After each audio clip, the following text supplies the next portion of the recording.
that's I a like good that. idea. I like it. Well, I was thinking we could turn the homeless into tires so that we'd still have homeless, but we could use them on our cars. Oh, that's a good Nice one, Randy. Like it. That's like recycling. Oh,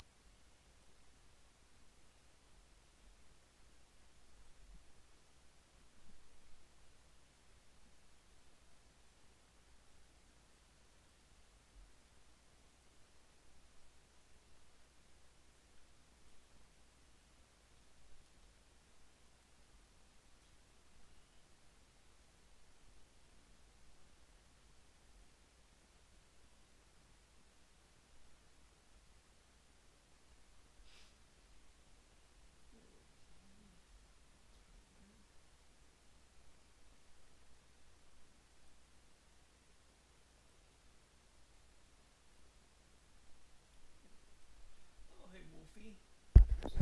Might actually help if I had my headset set up properly. Hey, Wolfie. Yeah, I'm glad you like Joy. Had to take a break from doing all that. I should also probably close my window a little bit, but it's hot today. Next door neighbor has a big old frog in his backyard pond. Yeah. Well, I'm glad you really like her. I've still got a lot of work to do. I haven't quite sorted out what I'm going to do with her next after I finish the one tune. But today I'm doing some cleanup on this, so I finished the tune for Newgrounds. And I'm not really happy with how the last little bit of it came out. It felt just a little mundane. It needed just a little bit more life to it. Oh, hey, Soko. So I realized what my problem was thinking about it the other night and how I'm going to fix it. So the first problem is I have an inconsistency here. So you see Red looks around and then looks up and suddenly there's all this right in front of her. You have to be pretty dumb to miss something like that. So I also realized even though I like having all the rotating grimoires here, they gotta go. Because this feels a little bit more digital, and I kind of wanted it to be to feel more like magic. So what I'm doing is, oops. First, I'm going to adjust her height and size on screen just a little bit. Autosave. Evening, Shoujo. So I'm just doing some cleanup on the tune. I accidentally deleted my reference for my voice actress. So I'm waiting for her to get back to me with all the I guess you could call them lines, but it's really reactions. So while I'm doing that, I'm doing a little bit of correction here,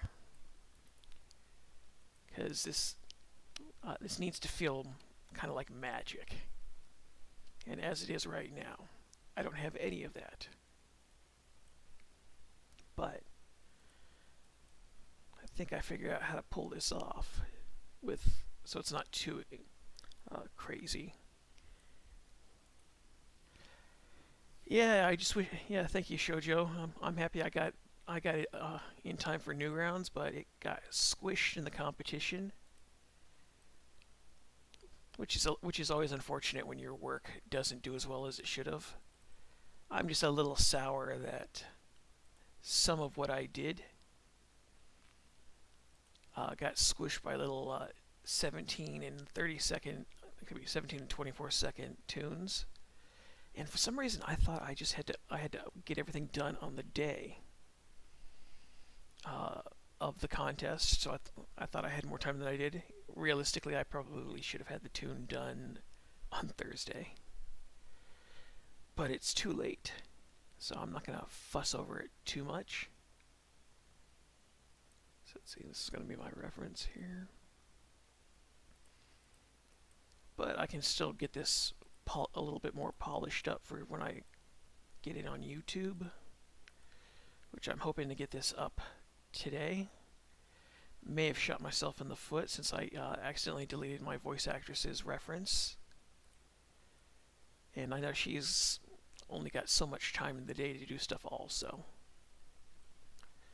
So I'm just sitting back and hoping to get this sorted out, but I'm just going to work on this for a little bit, and then I will work on another tune for a little bit. Because the other tune I've got is the commercial for the guy that I'm about half done on. I need to put some more fine details into some spots. But the problem with that one is I kind of hosed myself on that. Just because I was putting so much into this, I ended up kind of draining the creative well. Because the last few hours I was working on finishing this up, I was working at a snail's pace.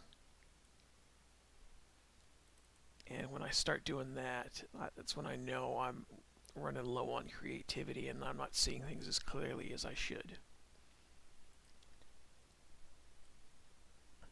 Okay, that's one.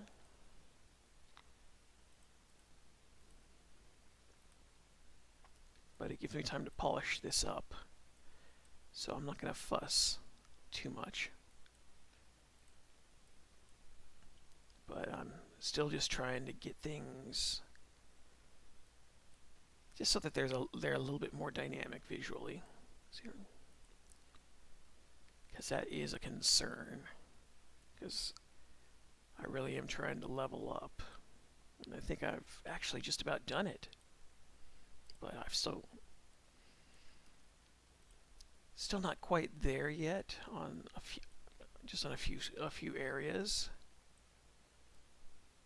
But I'm also figuring out what I can get done in a minute of time for a tune.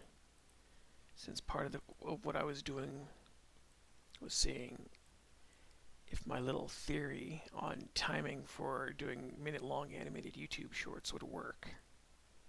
And so far it mostly has, which is really nice. But the downside is it seems to only be working when I don't have characters speaking for maybe more than one or two words. And that defeats the purpose of some of what I was going to try. There we go. And I'll just turn that into a symbol. So how are people doing today? It's had a real nice thunderstorm yesterday because I was burned out from all the work I was doing the other day and the day before, so I had to take yesterday to recover.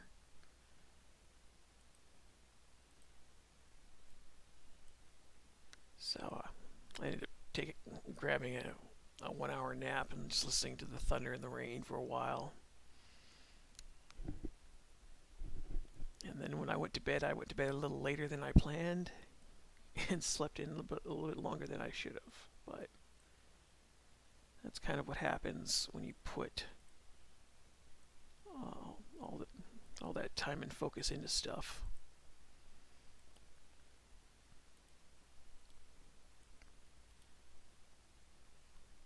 See, Soko says, doing good. The game presentations last 3 days have been garbage, though. This is why I kind of stopped taking a look at the video games that are coming out. Not just because they don't have any games out there that I'm really that interested in.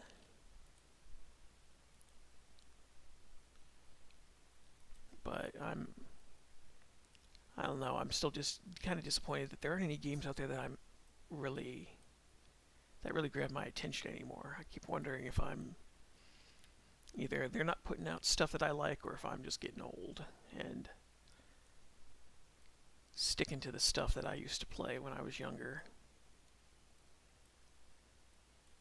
Oh, damn you, autosave. Ah. Yeah, I know everybody's psyched for the Resident Evil 4 remake, but I'm not, because I already read some of the leaks about what they're doing, and It sounds like they're cutting maybe 2 bosses. They're expanding on a few small things. But I don't think the game needs to be remade.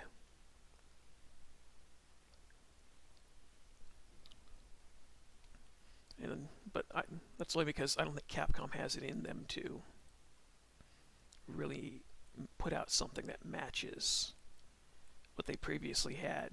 Because while I like that they're putting in more survival horror in atmosphere and stuff like that, because Resident Evil 4 was a little dry on its survival horror atmosphere, it excelled so much with everything else, and it still maintained enough of it that you could really appreciate what they had. Yeah, Shoujo, they just put out the trailer, and it's a teaser trailer, so they don't show you much. You get to see the new look of everything, which is instead of having that sandy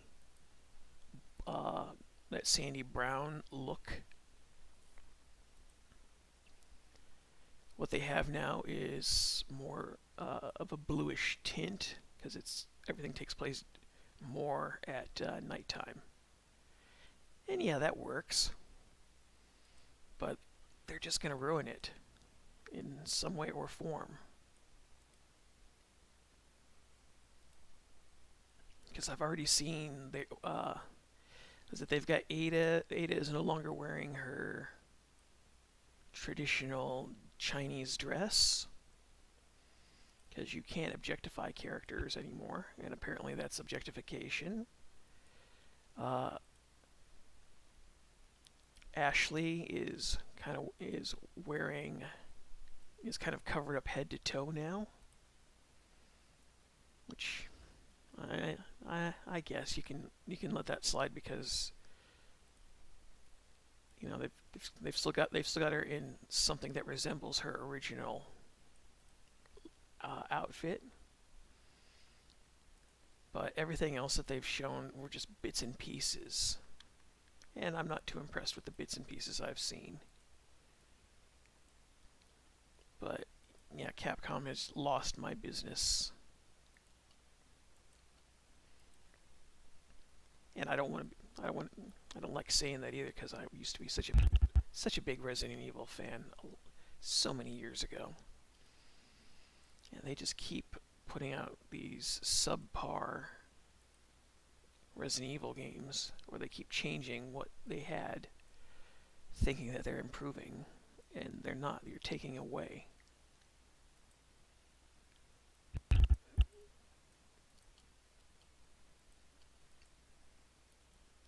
Oops. Gotta keep my black background there. Okay, so what I will do, since I'm trying to capture a proper type of motion here,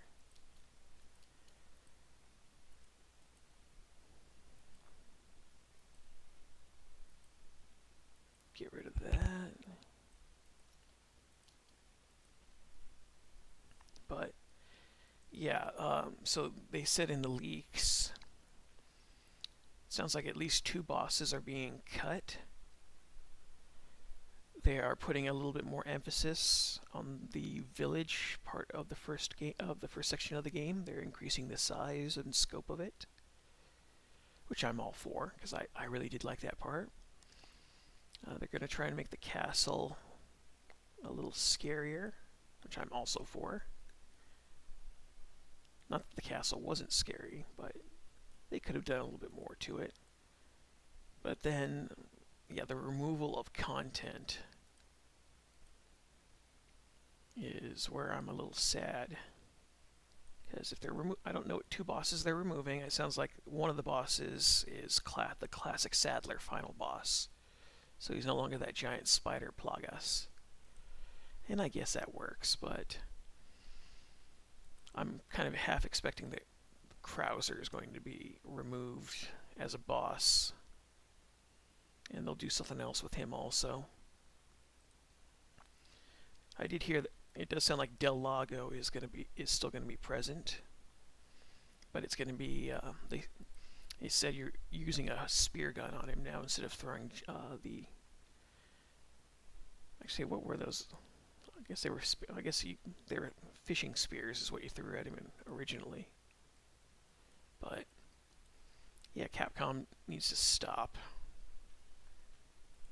They really are. They really are hurting their franchises, and I don't think they even realize it. But ever since that leak, where somebody got a hold of their internal documents and found out that they were going to be doing the woke shit little by little.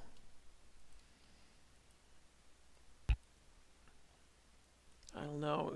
It's seems like it's a real bad idea for business to me, because that crowd doesn't buy or support these games. But they're working with California, so it's up to them.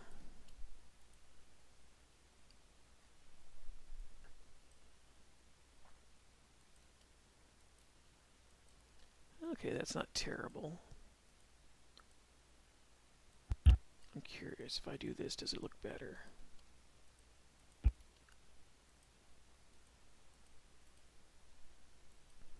Yeah, I think that's probably going to be it. But yeah, I still need to get back to doing Misfortune myself.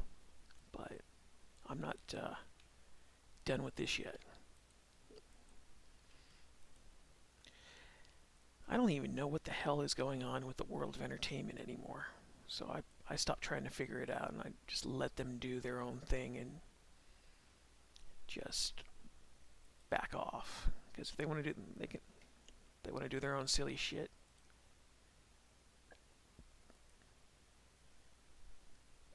So, I think what I'm going to do to make this look just a little bit more dynamic, because as you can see, it just looks like a square shrinking, is do this. So this is a little trick I learned a few years ago. And it's not a perfect trick, but it creates a little bit more of an illusion of motion, and I like it. So let's see, this is just a bit much. Here we are.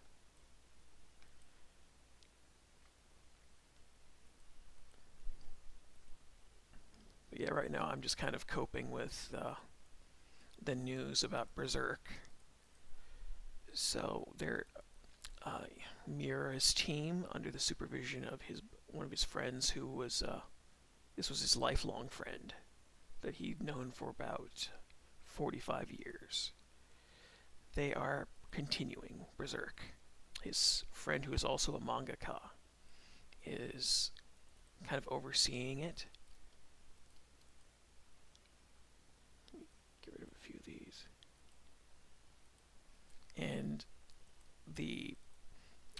his team of assistants are continuing, and they're going to put out 6 chapters of Berserk.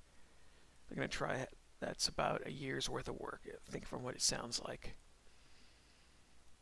So they're going to do that. That is going to finish off the Fantasia story arc that Miura wasn't able to finish himself. And so I'm kind of curious, can they pull it off? Because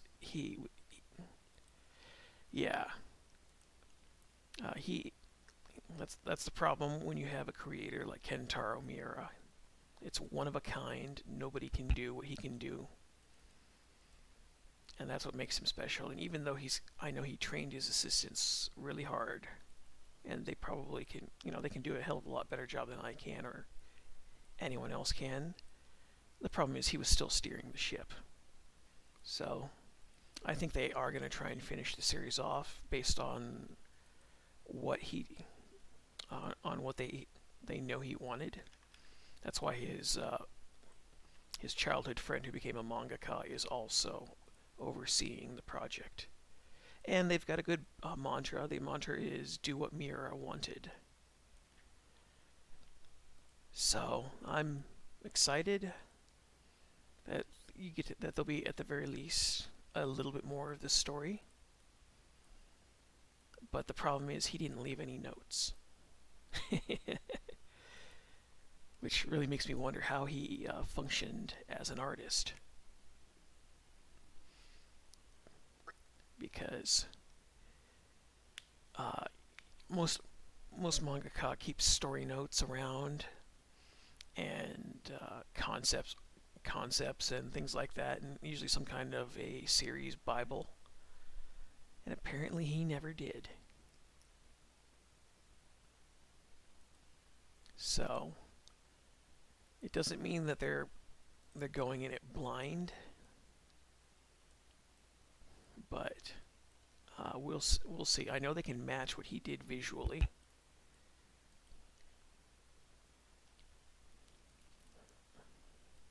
But yeah.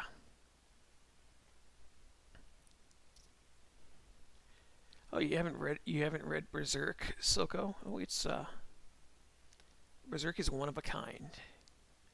I think when Miura did it, he meant it to be like a 50 volume series. And he got to volume 42, even though volume 42 the publisher said it's going to be slim, because what they wanted to do is put out volume 42 as being the last thing he did. But Berserk is something really special, and like a lot of dark fantasy and things like that, you have to be a little bit of a broken person to really appreciate what's being presented to you, because it's a very heavy series. It's very dark, which is funny because there are times when it's light. It could almost pass for a shonen series instead of a seinen series.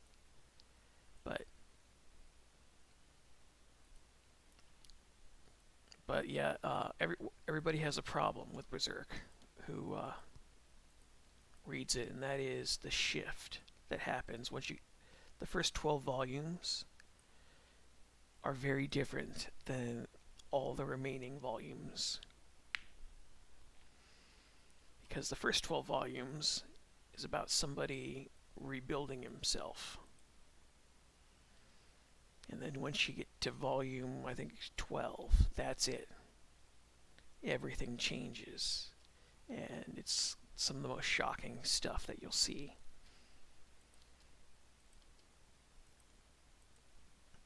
Not just in terms of graphic content, and I don't want to give spoilers outside, because it's one of those things that you have to experience it on your own. But yeah, you get the first 12 first 12 volumes of the series, and it looks like it's going one way, and then it goes another way, and the way it goes is something that not everybody is able to cope with. And I understand that we all want happy endings for characters, and you want to see the characters succeed and stuff like that. But yeah, the big moment changes. It changes what the series is entirely, and it's very hard to watch. But at the same time, it's something you can't take your eyes off of, and it's not just. And I'm not just saying that because it's not something that you're expecting to see. But you can't take your eyes off what you're seeing, because what you're seeing. Oops, wrong one. What you're seeing is kind of fate, because fate's a big part of Berserk.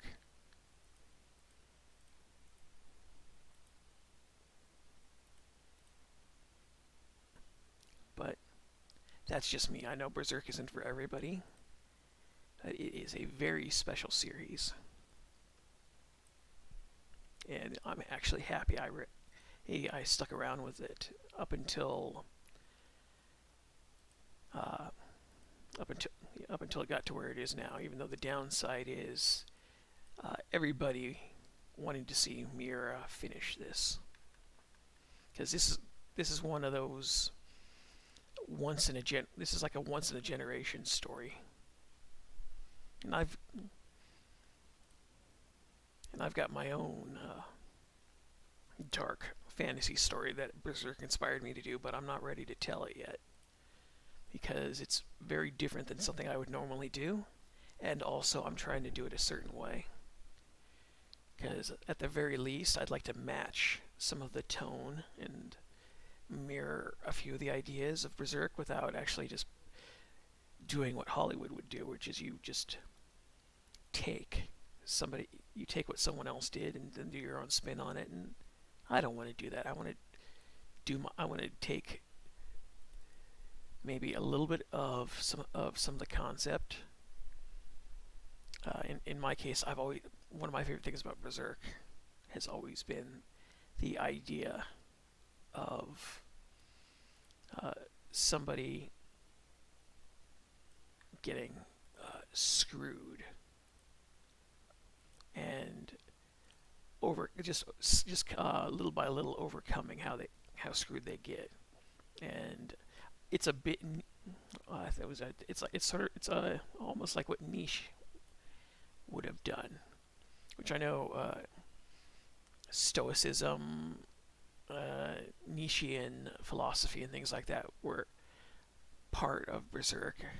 The idea of man versus himself, and how you can't let what society is define what you are. And even though I know that was like part of what Miura did, because he was looking at it more from an existential view, I still haven't found my own existential counter to any of this. Because when you take some of these ideas, don't just take the. I never want to be the person that just takes the basic idea and runs with it. I want to find my own little variant on it, but I'm not philosophically mature enough for that just yet. So my idea's got to wait just a little bit longer,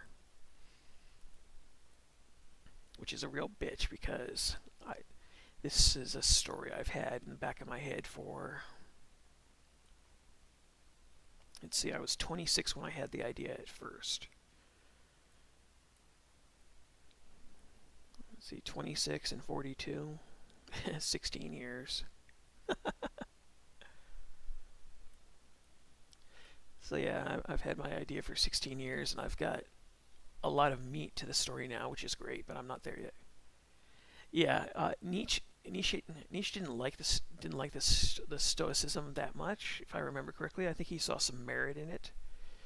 I think part of the problem he had with Stoicism really is the idea of with Stoicism, a lot of it is about appreciating what you have and reinterpreting something bad as being something that, while it might be a hindrance, it is not meant. It's not something you're going to look at as being the end of the world or traumatizing or things like that. And that's actually something my grandfather was very big on. My grandparents were both grew up in the Great Depression. My grandmother was the middle child of 5. My grandfather was the second oldest of 6. And my great-grandfather was a Portuguese immigrant, first generation American, and he was a hard worker. He was a jack of all trades. He could do construction, he could do demolition, he would pan for gold, he could do wood cutting, lumberjack. He was very much an outdoorsman, even though that isn't quite what he intended to do with his life, because he was an old worldsman. Because for him, he just wanted to have his family, wanted to go to work and be useful and provide for everybody, and the Great Depression ruined him like it did everybody else. My other grandfather, on my grandmother's side, was a college professor, and I don't remember why he got out of education. He he ended up working for his own grocery store that he used to have. I don't know how long he had it, but he didn't last very long with that, unfortunately. But he was very, very intelligent, educated man. My Portuguese great grandfather was just a hard worker. But both my grandparents had to get through the Great Depression, which isn't easy. But what my grandfather always kind of did, because they were poor for like the first 7 or so years of their marriage. It's just building yourself up, which is always kind of hard. And my grandfather was dyslexic, but he was an engineer, and it took him a while to really build himself up. And he would do things like, once a month, he'd check all the lights in the house and make sure that everything was working, so they didn't have to replace light bulbs. He'd make sure everything in the car was working, and he'd always take a moment to appreciate it. And I know niche is very much about being your own person and sort of establishing your own definitions on life and all that stuff. But yeah, I am a little bit tired of seeing weirdos out there trying to define everything and everybody and just put who we are as people into boxes and categories, because I don't know if the clowns who do this are ever really aware of the fact that everybody is kind of their own person, and some of that is but at the same time we take bits and pieces of friends and family as well, and that becomes part of who we are, unless you're like one of those Buddhist monks that they like to go off and meditate and live solitary lives. And I think I understand why they do that now. The idea is they're establishing a sense of self outside of what others think, and it's really just centering who they are when they're all alone and they don't have anybody else to define them and stuff like that. And that is an impressive thing. The downside right now from what we have is that's very contrary to what society wants for us now, because everybody has to be what someone else says or wants. There we go, that's looking a little bit better. I think I need to change this though, so I was thinking about this the other day. Just to make everything here look a little bit more darker and weird, if I change the font and then change the color of the glow, see how legible that is.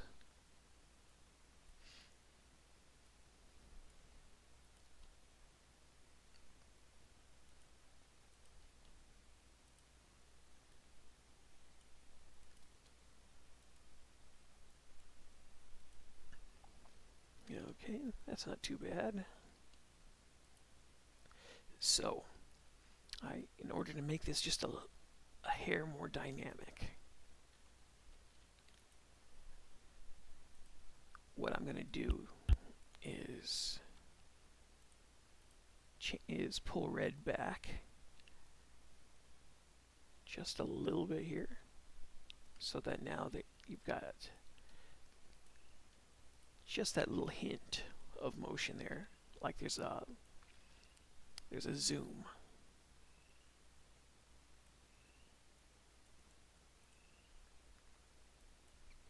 But yeah, I'm really trying to do my own little dark medieval horror fantasy adventure series, and I like about 60% of what I have, but I don't love it. I love my characters that I've got, but they're not quite there yet.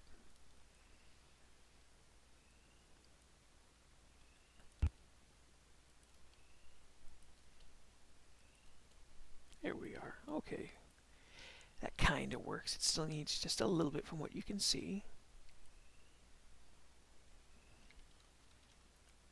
And in order to finish the illusion that there's, this is a little bit bigger of a moment than it might appear, I just increase the size of everything here. Oh no, oh no, no, no, no, no. Yeah, this is a problem.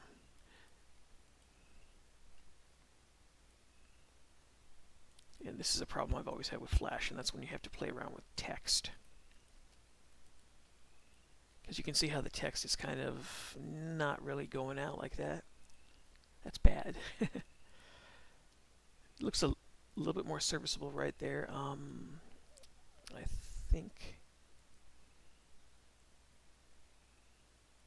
think this is what I wanted to change it to. Yeah, that's better. Not great. Let's see. I used to know how to fix this. I think it was something like this, where you click on your text and anti-alias for animation. There we go.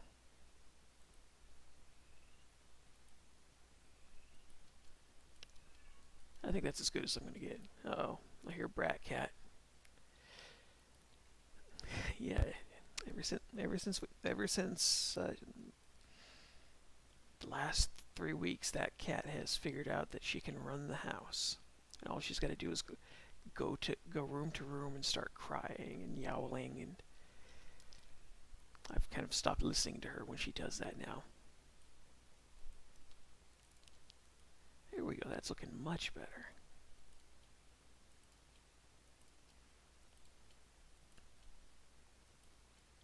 So, okay.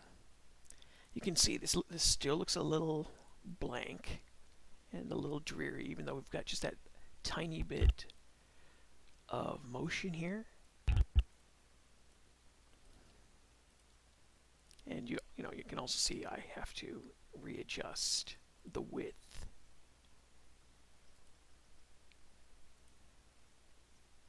Right there, but that's okay. Everything just takes a few moments.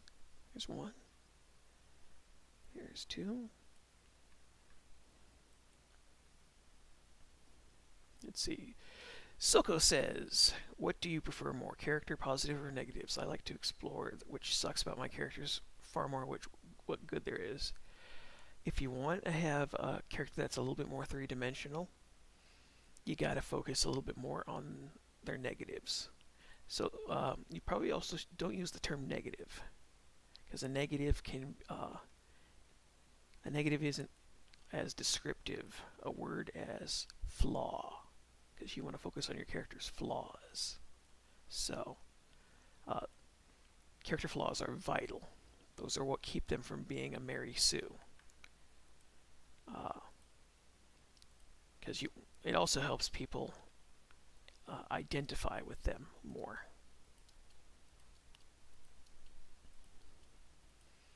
So the importance of character flaws, I find, which I keep trying to focus on those as well, because you want to see the character succeed, of course, everybody does, but you really want to have those flaws hold them back, because if those flaws hold them back, then they really are their own worst enemies. That makes it easier for you to humanize them, sympathize with them, empathize with them, but also it makes them human, because we've all got flaws, lots. And I know, was it my old screenwriting teacher always said you wanted to try and put in as many flaws as you can, but he didn't mean in the character per se, because it sounds like he's saying one thing, but the other thing he was really saying is you want to have flaws that are universal, because you want to be able to have as much conflict in the script. But the idea is you want it to be organic conflict, because the best conflict in a script or a story is when it's caused directly from a character's flaw.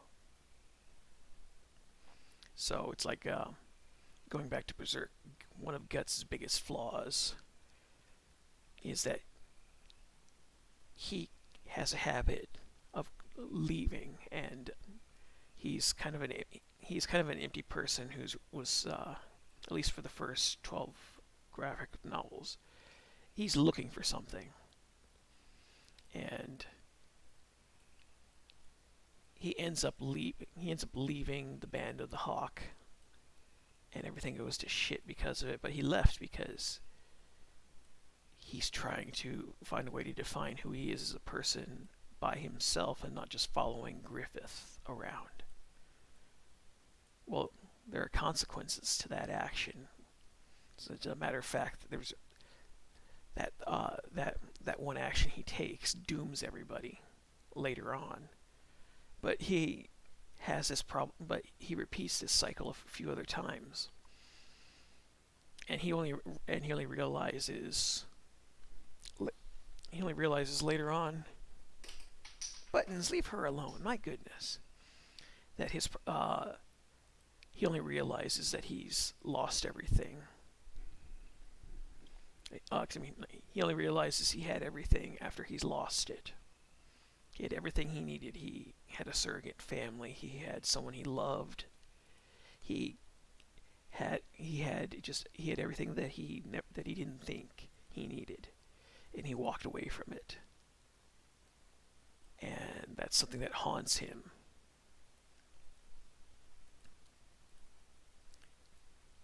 And that's a very real thing.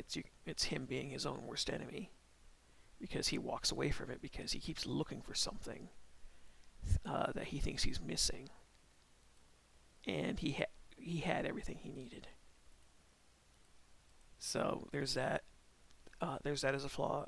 Flaws I've always enjoyed are ones that are just a little bit less dynamic, but just as easy to identify with, and it's like things like people who have tempers, because we've all got tempers. We all do stuff that we regret as a result of it, and it causes lots of problems in our lives. But it's a control issue, and that's important. But I still try and find ways to balance things out. My problem with some of my characters is I get to be a little scattershot on some of the flaws, because even though I'm an intermediate screenwriter at best, I still haven't quite figured out a lot of this shit, because the problem with screenwriting is once you learn all the rules for how to do stuff, it turns out these aren't all the rules on how to do stuff. These are all the written rules. And after you learn the written rules, you have to find the unwritten rules. And the unwritten rules are actually really pretty hard to figure out, even because a lot of those are format rules. But the problem is these formatting rules that you learn help you plan ahead with the other ones.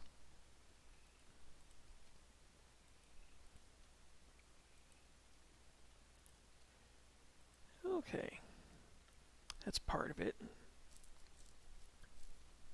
So now the next part that I'm adding to this.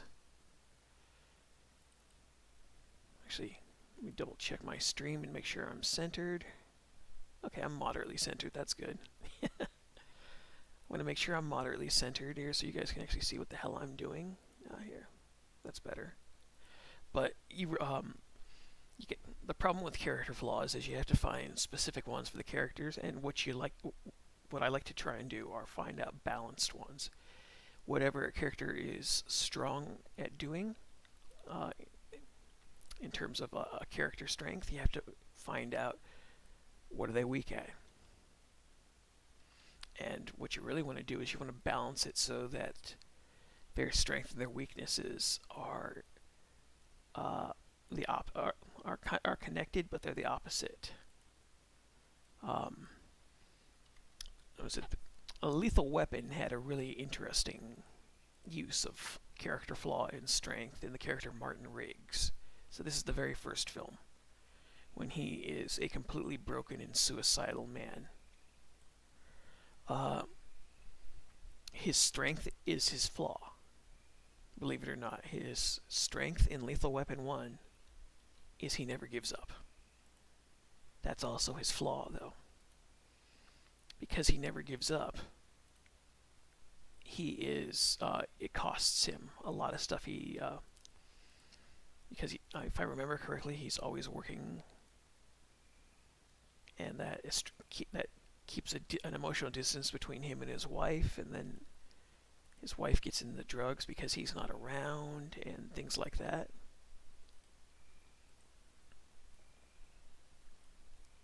And that's actually a really distinct flaw. That's why Lethal Weapon was one of Shane Black's better scripts. Can't give him any credit for The Predator, though. I still don't know why that movie ended up the way it did. From what I've been hearing, it was because the studio wanted him to take the Predator concept and make it a Marvel cinematic comic book movie, since he just did Iron Man 3, and he was one of the actors who was in the first Predator film. I guess it should have worked, but it was so silly. I watched maybe 7 minutes of clips of it off YouTube, and it just felt so weird. But organic character flaws are really nice. I've got one character, Krabby Cat. I've got one character that I'm still trying to sort out her flaws, and I'm not happy with what I have because it should be better. That is for my Lovecraftian story, Dollars of the Damned. And I've got a protagonist who's your spunky 1930s reporter character. And I've got one of her flaws is she's a loner. She's not a brooding character. She's actually very, very light. Because I'm trying to do a 1930s serial adventure series with this.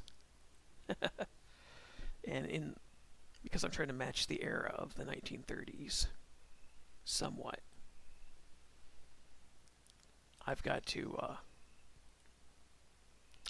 a character who's perky, who is somewhat upbeat, and who has a lot of confidence in herself. But her flaw is that she does everything by herself. And I've got her in a situation where she actually does need help. But I kind of realized that was a little bit too mundane. In terms of flaws, it wasn't bad. But I needed something stronger. And so I just kind of sorted it out the other day that a better flaw for her is that she takes too many chances. Because essentially everything she's doing in the script is constantly taking chances. And I wish I'd realized that a little bit sooner before I submitted this to screenplay competitions. Just because maybe then I could have scored a little higher, maybe done better than an honorable mention, but you live and learn. But I kind of figured that out the other day, and I've been kicking myself just a little bit because I should have figured this out sooner. But that's one of her flaws. She takes too many chances, and I've got her in a life and death situation. But she also gets a little bit of help, which allows her to take more chances than she should. But I'm still sorting that out because I'm still trying to get that pilot a little bit more positioned so that it's a little sturdier. Because part of the idea with Dollars of the Damned is going to be they never did a classic movie monster in the 1930s off anything H.P. Lovecraft ever did. Now because he was still writing in the 1930s, even though he was getting towards the end of his life, because he would develop stomach cancer about 1935 or so. Actually, no, wait a minute, that's right. He died in 36. He died like a year after Howard died. But uh, what I realized is, we don't have, because he was writing stuff at that time and building himself up an audience. They didn't have studios to show any interest in what he did. And I kind of lament that we never got to have some kind of a Lovecraftian 1930s setting in film or adventure serial series. That's part of what I'm doing here, even though I'm not the biggest Lovecraft fan. Just because he does kind of get into... He's got his own shtick, which is a lot of the stuff, the horrors you encounter are things your mind can't comprehend. So it's not really defined or described all that well. And since I'm a very visual person, I kind of want things to be defined and described that well. But he had some really incredible monsters. And the era he was writing them in never did anything with them, because they were new concepts that were only growing in a lot of audiences' minds. So I've got my little adventure series about that. I'm so it's a character trying to save her family from debt, because it's 1932 and that was the height of the Depression. That really was the worst year from what I've been reading in some of my research. Yeah, this needs a little bit of color to it, because if you even remembering stuff that my grandparents said about how everybody was so broke and things like that. But I've also got the setting of this series in Cross Plains, Texas. And Cross Plains, Texas at that time would have been post-oil boom. So they still would have had the roughnecks around there, and they still would have had remnants of the oil boom, but the oil was mostly gone, and then all that they had left was people who were broke and just trying to survive. And unfortunately, I don't have a lot of pictures of Cross Plains, Texas, which is unfortunate. I've seen a few photos of it for references for when I start drawing and animating stuff. But the problem is, if I don't have, I've only got a few of those. So I'm going to have to basically make up everything as I go. There we are. Okay. This needs to be increased over here. This needs to be happen a little sooner.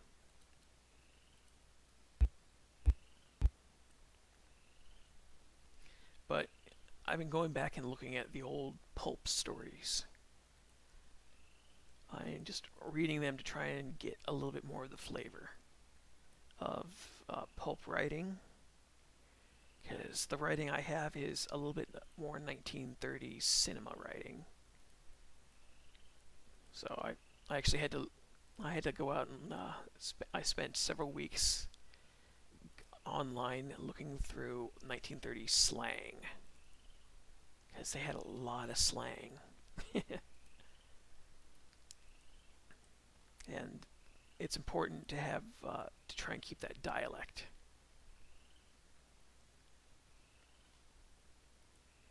Because you want to keep that. It adds a lot of flavor to the script, and then also, as for the audience, it sounds really nice.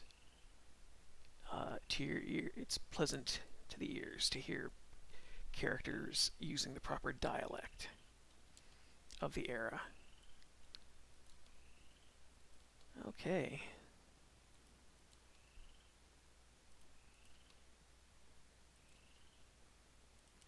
Let's see now. This is too wide.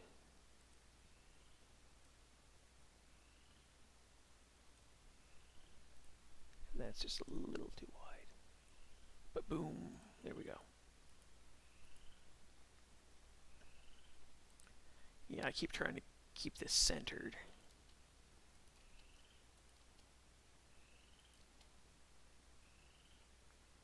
Yeah, this is much less distracting than what I previously had, but I'm not quite there yet, because it needs just that last little bit. Because now this at the very least looks a little bit more like it's magic instead of just looking like it's something digital.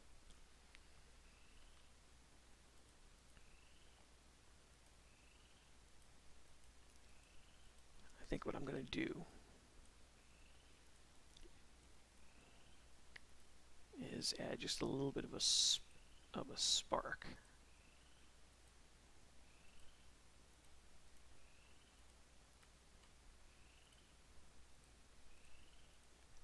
So that way when this pops out, you get just a tiny little bit of a fireworks sparkler effect from it. Because there's so many ways to do this stuff, and because I'm still trying to keep things simple, this is how I'm kind of sticking to. So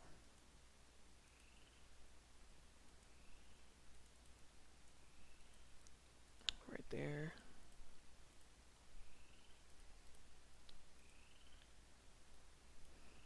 But yeah, I'm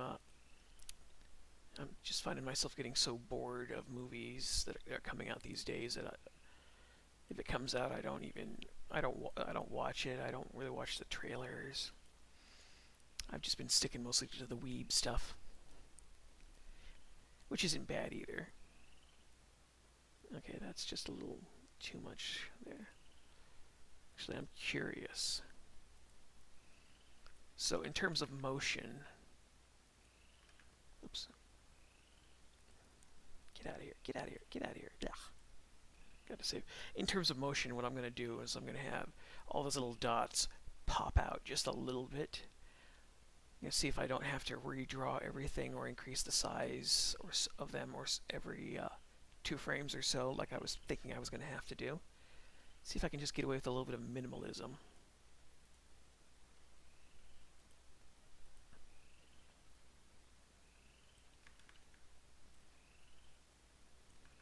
Oh, God damn it. Get out of here. Yeah. Oh, Flash, you were being a pain in the ass today. Yeah, the timeline on this really wants to. Oops, did I fuck up? I fucked up.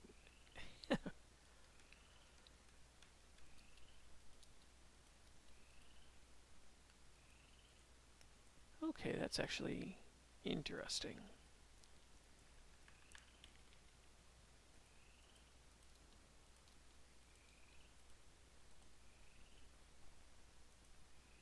Well, that frog outside is really damn loud. Can you hear that?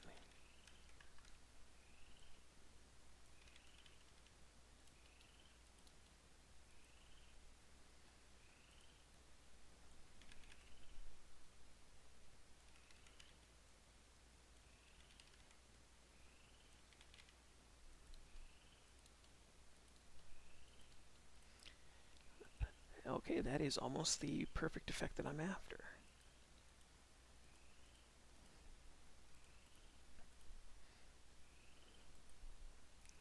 So yeah. So what stories are you getting into these days, Soko? I haven't been reading a lot of manga either because I've been so busy trying to finish this tune.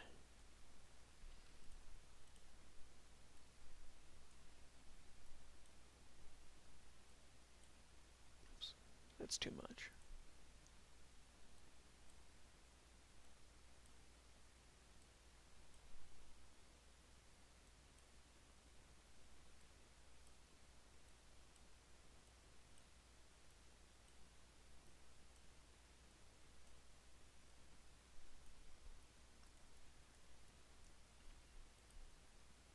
Wow, that frog actually just got quiet. Wonder if he's alive or dead.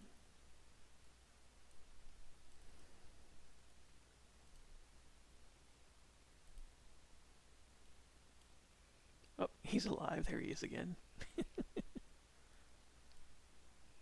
You know, I actually live I live in a more deserty area. I'm wondering where that frog even came from.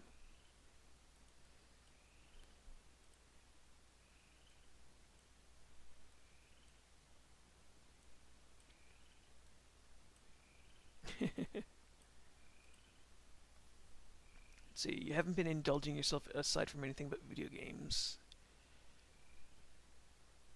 Yeah, I probably shouldn't be reading. Oh, damn you, autosave. Ugh, I probably shouldn't be reading any manga right now. Not that I don't like reading manga. I've just got a lot of stuff that I've got to finish up still, and I'm not at the point where I can take breaks yet.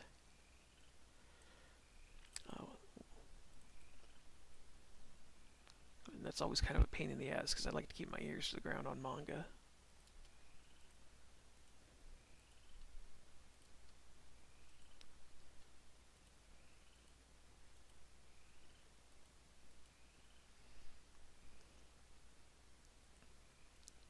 Okay, I haven't quite got the effect here that I want, but I'm real close.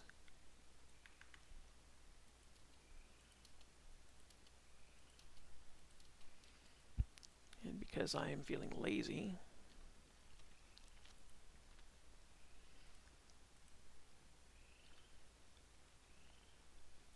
oh,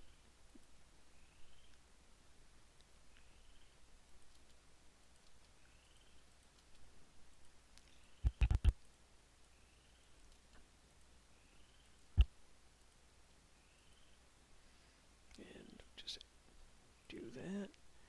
So this still isn't perfect. Doesn't have to be at this point though. It just needs to be a little bit more visual.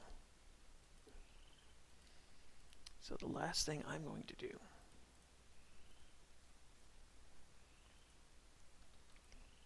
because I have to move on and get other stuff done. I'm going to try and make a little bit of a flash.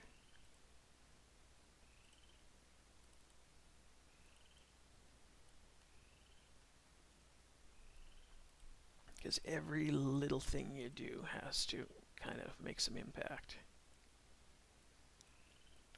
So I am still a little burned out over everything in the contest the other day not working out.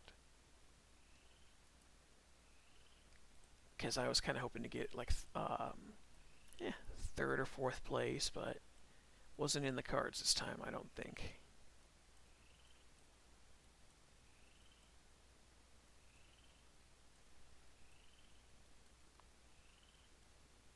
But we'll see how things go on YouTube. I would expect, since this is going to be an animated short, I probably have a slightly better chance of getting some traction on that. But if Newgrounds is anything to go by, I'll probably have to lower my expectations for what I was asking for when I said I wanted was it 1,500 views, 100 likes, and 5 social media shares for this. I think I might have to settle for maybe 750 views and 75 likes. So let's see how this looks. Hey, that isn't too bad.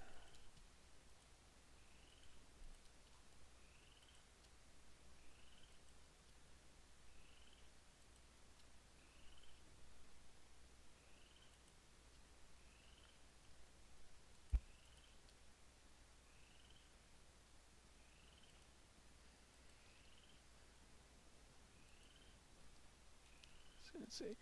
Your personal favorite is an exploration into the pantheon, a stranded girl who eventually builds her own family of robots, which end up threatening the galaxy, and someone traveling through the dimensions. They've heavily changed, and I haven't drawn as much for them as I'd like, but I enjoy thinking about them, their personal escapes. Yeah. Yeah, I can sympathize with that. That's what a lot of my work is, even though I'm still trying to find the middle ground between, I guess, commercialism and art.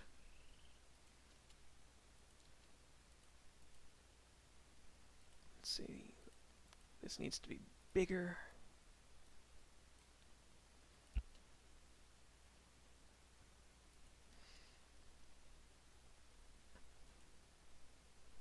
Okay, that's not bad. I think it's still missing something, but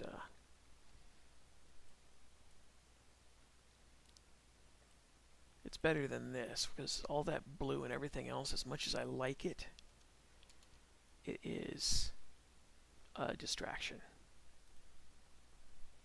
But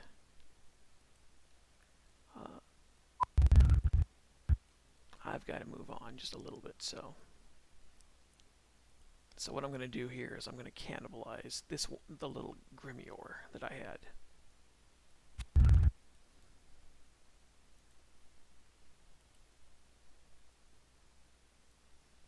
And I think I will put this in over here, just so it looks a little bit more ethereal. Because that's what I was trying to capture when I did this the first time, and it came out looking more like something from science fiction. So we'll just put the grimoire up there. I mean, not grimoire, it's a proper term for that would be glyph. Put my glyph up here. Change it to white.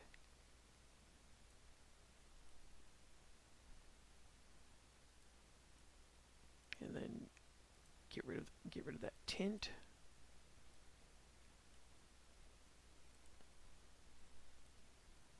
Oops, don't want to do that. I gotta hold down shift to shrink.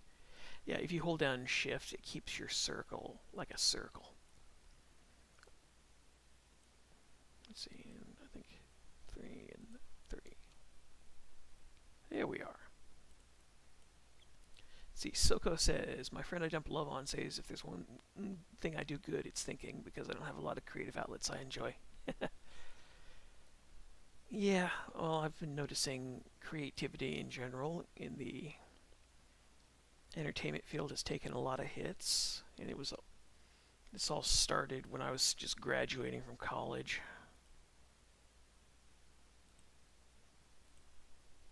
It was actually really kind of perverse.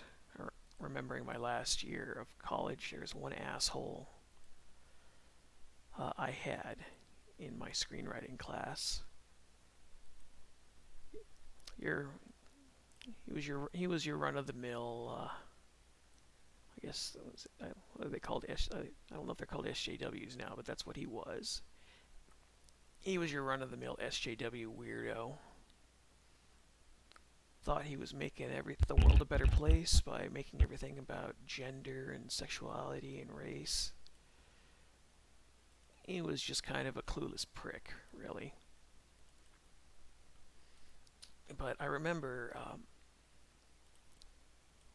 there was an old guy we had in the screenwriting class who, for the finale of the class, you had to pitch your film to the whole class, and I'm terrible at public speaking. But this one dude who was in his late 60s knew how to do public speaking pretty well. And so he gave us an interesting pitch about a murderer he knew from India. And he goes on to tell this very interesting story about how this guy in the I think this would have been the 1920s. He was with a gang,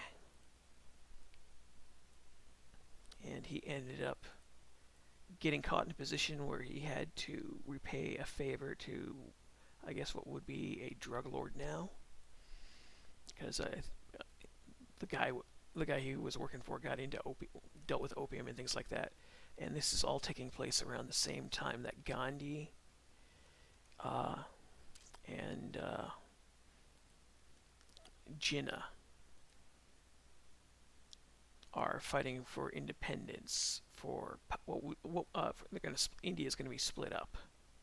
So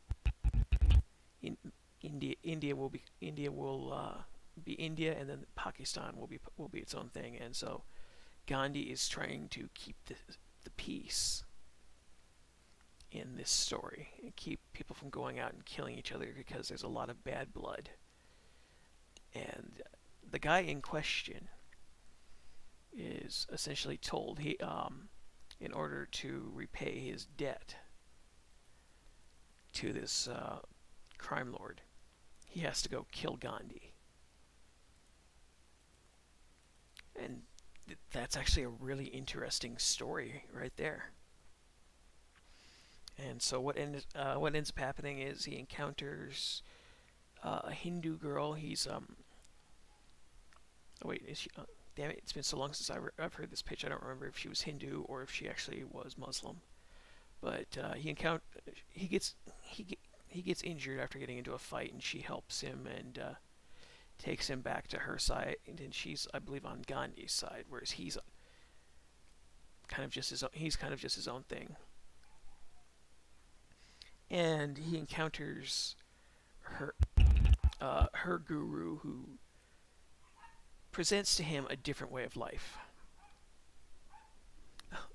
Oh, that's the neighbor's dog. I'm gonna have to close the window now. Oh, Tipsy, goofy dog. Yeah, that's the next door neighbor's dog, Yip, and I'm guessing she's found something good to bark at. But the guy is given, essentially presented an alternative perspective in life, because he's been kind of a lowlife and a thug. And he ends up going in to kill Gandhi because he's desperate to repay that debt back.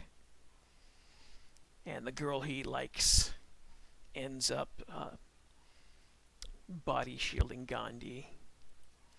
And she takes the knife, the knife wound, and dies. And it kind of snaps him out of whatever craze he was in trying to repay his debt, and he becomes a better person.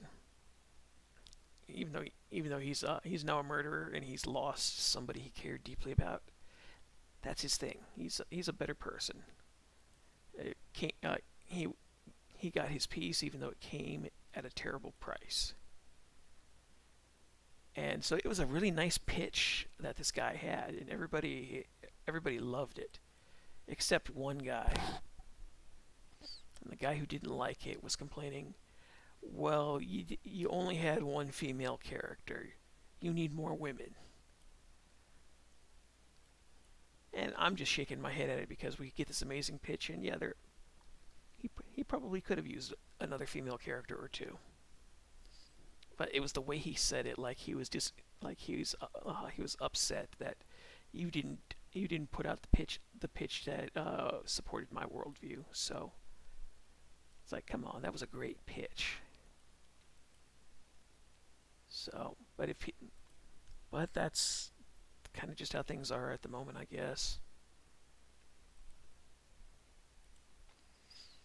But yeah, this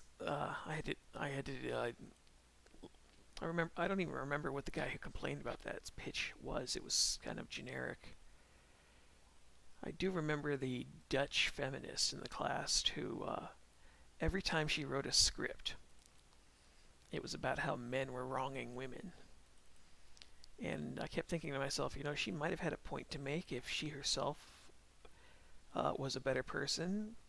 Just because I remember when class started, very first class, she had, there was another girl there that she was talking to, and these two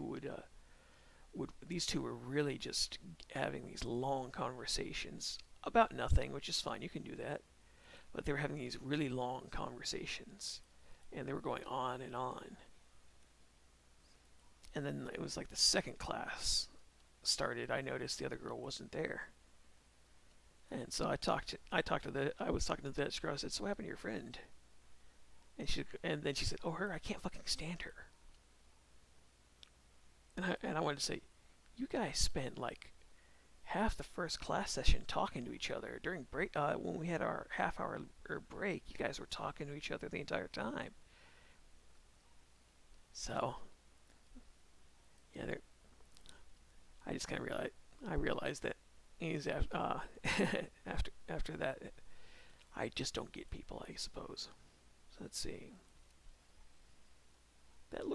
This looks much better. It's still missing something.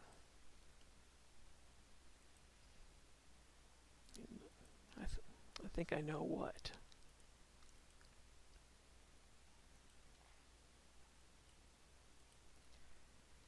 Yeah, this is always a problem when I start nitpicking my own work.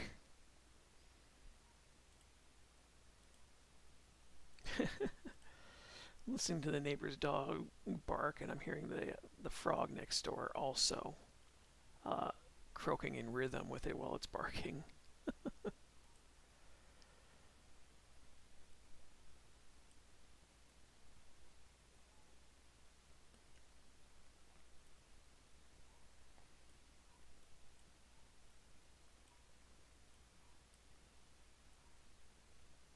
There we go. I think this is what I was missing.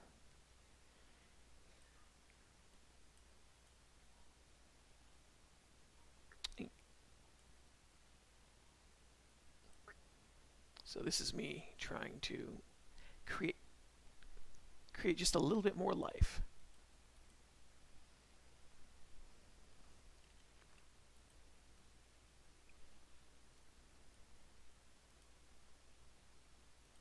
Let's put a hint of a blur there, and boom.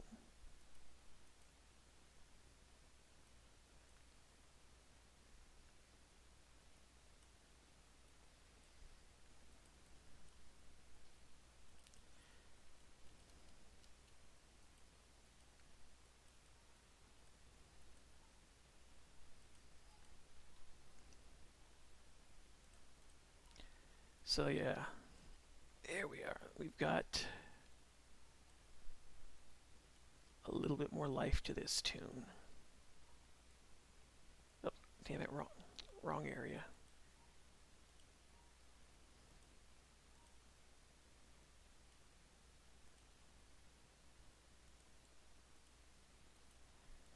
And because I want this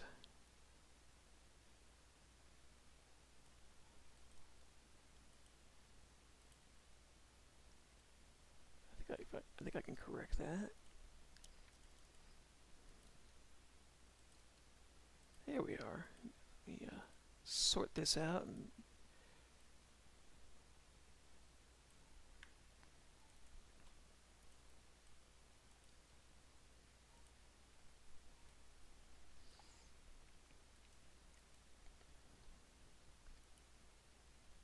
it's looking good. So I'm even though this isn't out on YouTube yet, I'm tempted to get started on the next tune, just to try and see if I can get the timing right on what I want to do for the opening, because I want to try and get Red's new situation set up in 15 seconds. And that this is basically her having to pay off her debt with the guild. So I've already got my crude design for the guild building, and then I got to design the collector's office. And what I'm trying to do is have an almost digital spell attached to Red, where it's as she updates her missions to pay off her debt, like she's got to go kill 6 boblins. So as opposed to just scenario there saying go kill boblins, you know, it's nice to always know how many you got to kill. So I haven't sorted out how I want that to look yet, because the idea is she'll like look at her wrist, and a little magic spell like this will pop up and say, you know, boblins 1 out of 6, boblins 2 out of 6, or something like that. see, shrink this down just a hair. There we go. Yeah, that's looking pretty good. At the very least, you can see now this has just a hint of life. So it's no longer just her standing in front of something doing nothing.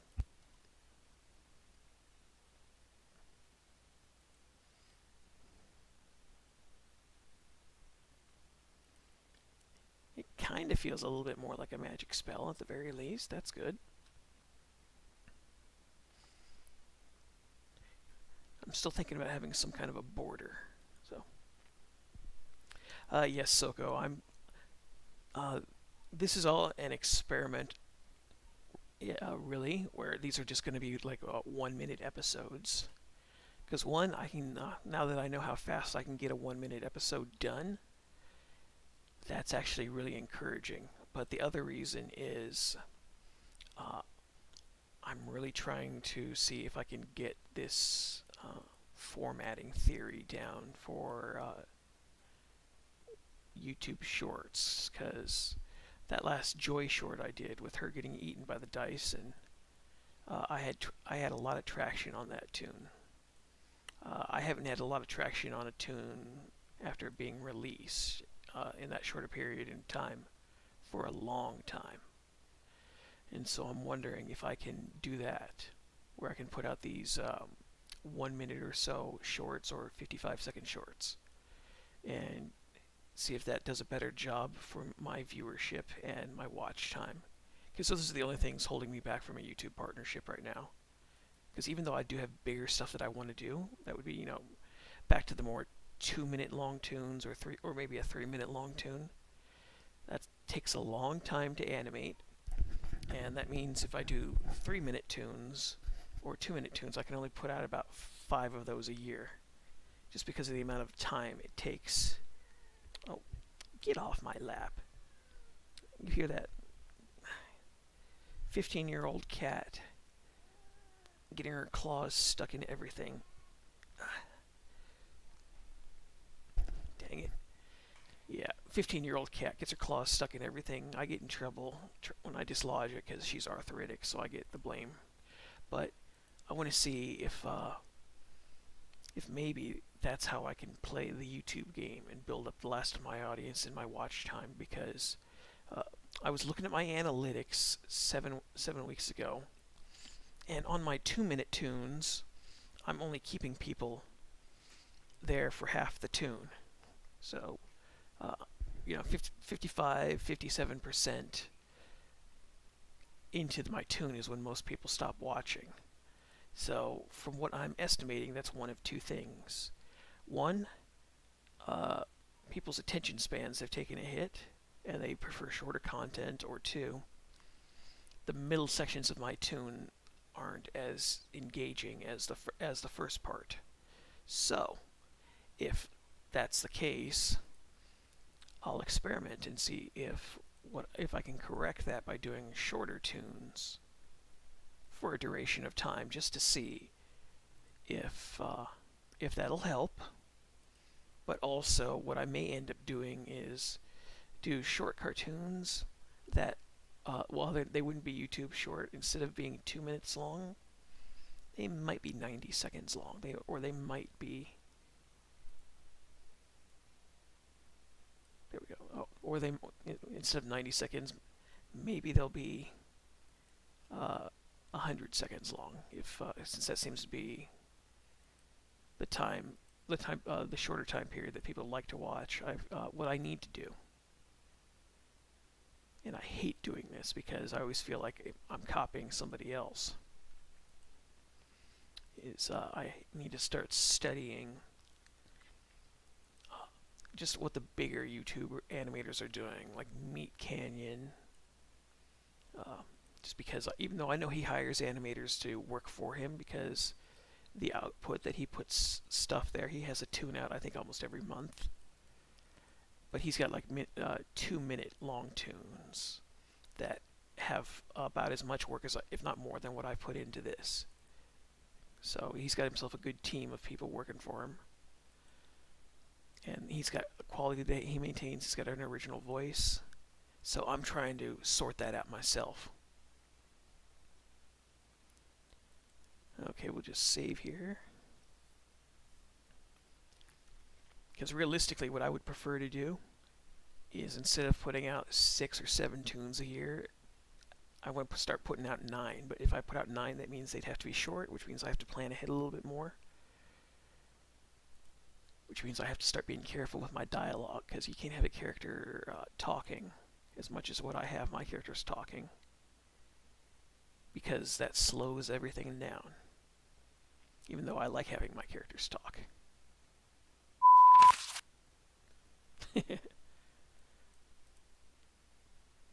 Well, interesting bit of timing on that. Yeah, I have to redo this last shot with red also. I want her looking up more at this.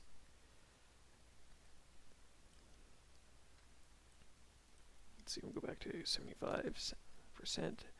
So, okay, this looks a little bit more like magic now. It's still missing something. I'm not sure what. But, so for my short format, what I'm experimenting on is,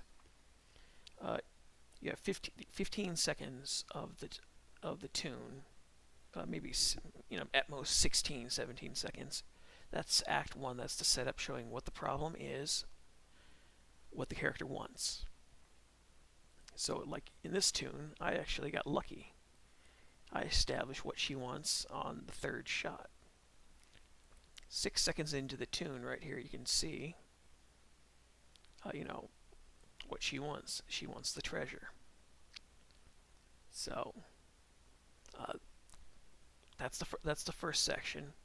And then because you have to encounter problems, I've already introduced what the first problem that she's facing is. The first problem is the traps.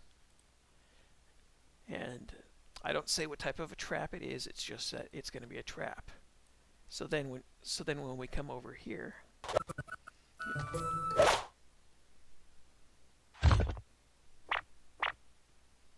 you can see these are the traps that the map is talking about. Now I had to cut off the stairwell section there. Originally the joke was after she fights the skeleton and gets him impaled on a trap, so he's stuck there. She was just going to chop him down out of there and kick his body down the stairs, and was going to set off all the traps. And then, of course, once I get here at the very end, and the "you are here" joke is repeated. Once I get there, we can see she's in a new setting, and the treasure is missing, as seen by the outline. And then every one of these has to have some kind of a twist, so the twist here is just I don't even have a name for this monster. I may have to redo some of this shot too. I think her body proportions change a little bit too much there, but that also, the idea was we've just had the dungeon, and now we've got the debt part. So let's see. Oh, you wanted to ask something in this cartoon that doesn't make sense in your head. Well, go for it.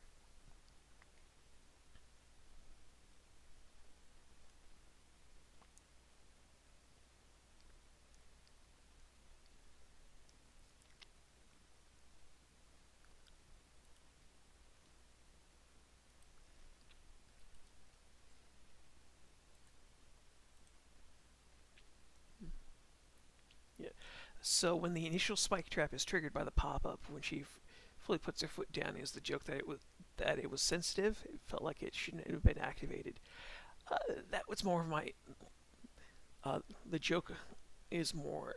It's not meant to be something taken that serious, but the idea is I needed to show this brick is the trap, and so when she steps on it, it goes up, the trap gets released, and so you just have her put her foot down there, just because I could have stopped it right here and then cut to this, and it still would have worked, but I thought I needed to show that by showing that it's pressure sensitive in some way or form, then that's how you trigger the trap. Otherwise, I suppose I still could have left it alone because you don't even see where the skeleton steps when he gets caught in the trap. It's just a simple like that. So the general idea is just it's cartoon logic. It's showing how the trap works, just enough for you to look at it and go, "Oh, okay."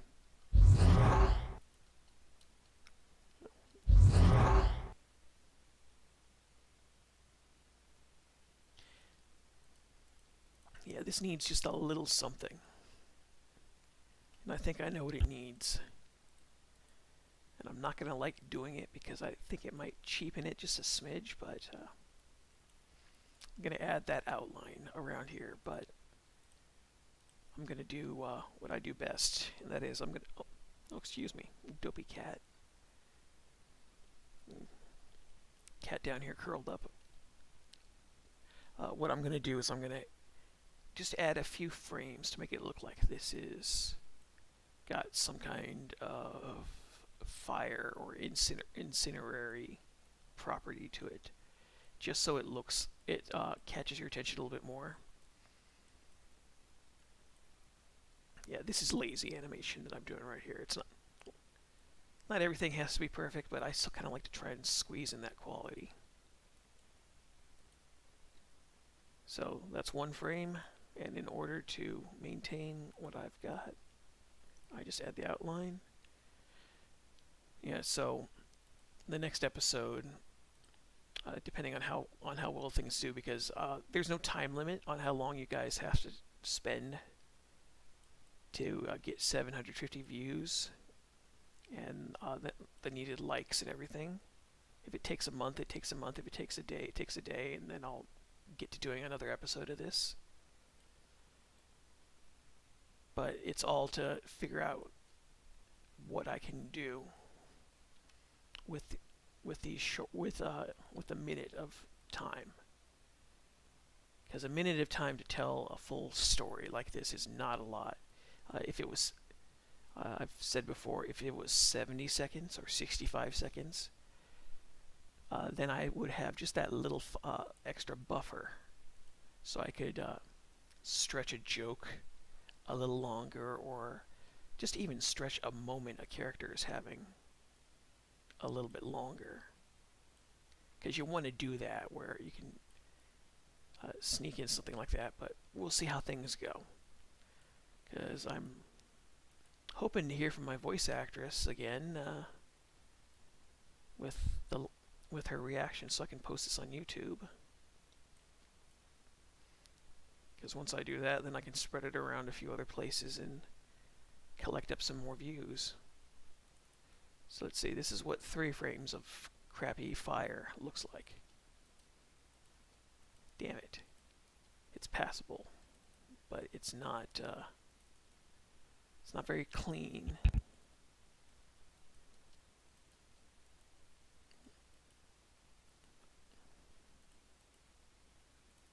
See, I think this is what I want. I'm just going to reorganize the order that these are in. That's not bad. It just needs one more frame. So, yeah, the idea is going to be if these do well, then hey, I've got a brand new original series out there, and I can start, and then I can, instead of saying I've just got Joy and Toon Fortress, I can say I've got Joy, I've got Toon Fortress, and I've got this. Even though I don't have any new episodes of Toon Fortress up this year yet. I had one that I was working on, and then I couldn't get the joke to work. So I need to come up with something new. I keep getting disappointed in my own work, though, because I'm not El Toro, who does these really fantastic off-the-wall source film TF2 videos, and he gets views in the millions. But the thing is, he is phenomenal at doing random humor. And because my mind is much more based in logic and analysis, I have trouble with that. And so I've got one tune that I can try out and see if it works, where it's much more random. Let's take a look. Actually, I think that works, but I'll probably try and get to that as well. I need to update the art style in Toon Fortress just a little bit more. The last video I did where I got 2 episodes into the Texas Pudis Massacre, I never did the 3rd one, and I meant to do that. But I was running out of time, and I was running out of energy to get that going, and I might do that this Halloween where I finish everything up, or I might just redo everything I have to do that also, just because, geez, I did all this in 7 weeks, and that came out real nice. And I'm thinking maybe I can apply that to Toon Fortress, because I want to do short, little 30-second tunes or so that are fun and funny, and they're their own thing. And I'm not quite there yet because I don't do random humor as well as I used to.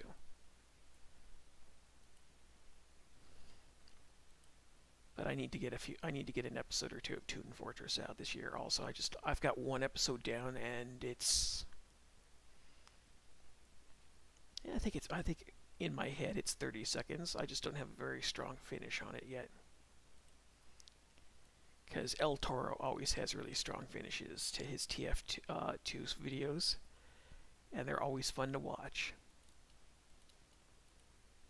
And I always feel bad that I can't quite match what he does. Not that I should try and match what he does, because what he does is what he does, and what I do is what I do. But damn, I really want to try and get better at doing random humor, because I used to be pretty good at that. It's just a matter of finding the right random jokes, and I'm not very good at that right now because I stopped. I think it's because I stopped doing that a long time ago. And you know, if you don't use it, you lose it. So we'll see. Yep, it might help if I actually have this going. There we go. Hey, look at that. I think that's going to be it. And because I'm trying to get better at frame rates, so this is going to be done at 3 frames per second now. So it's got sort of that lagging feel to it. And I'm starting to try and learn how to love that lagging feel, because, believe it or not, even though I can animate stuff much better and much more smoothly when I do things in shorter frame durations, there's this weird comforting minimalism to it.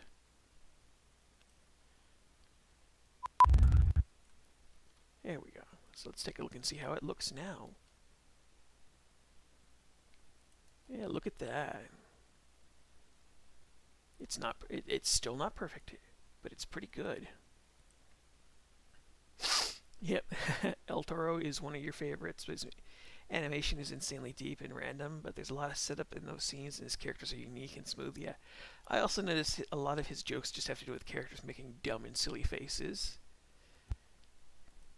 which I can't say. Which, hey, if that works, it works, and it works because it really sells that you're watching a cartoon.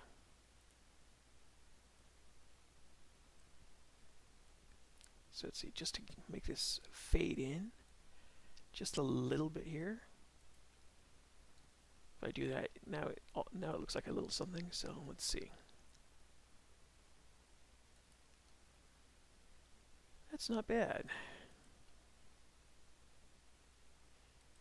Now the question always comes to my mind: what if I do something like this?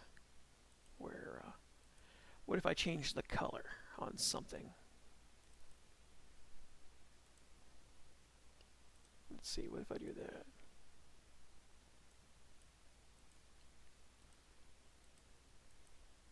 Or what if I change the color to this? So everything, let's see, I used blue earlier. Let's try blue again.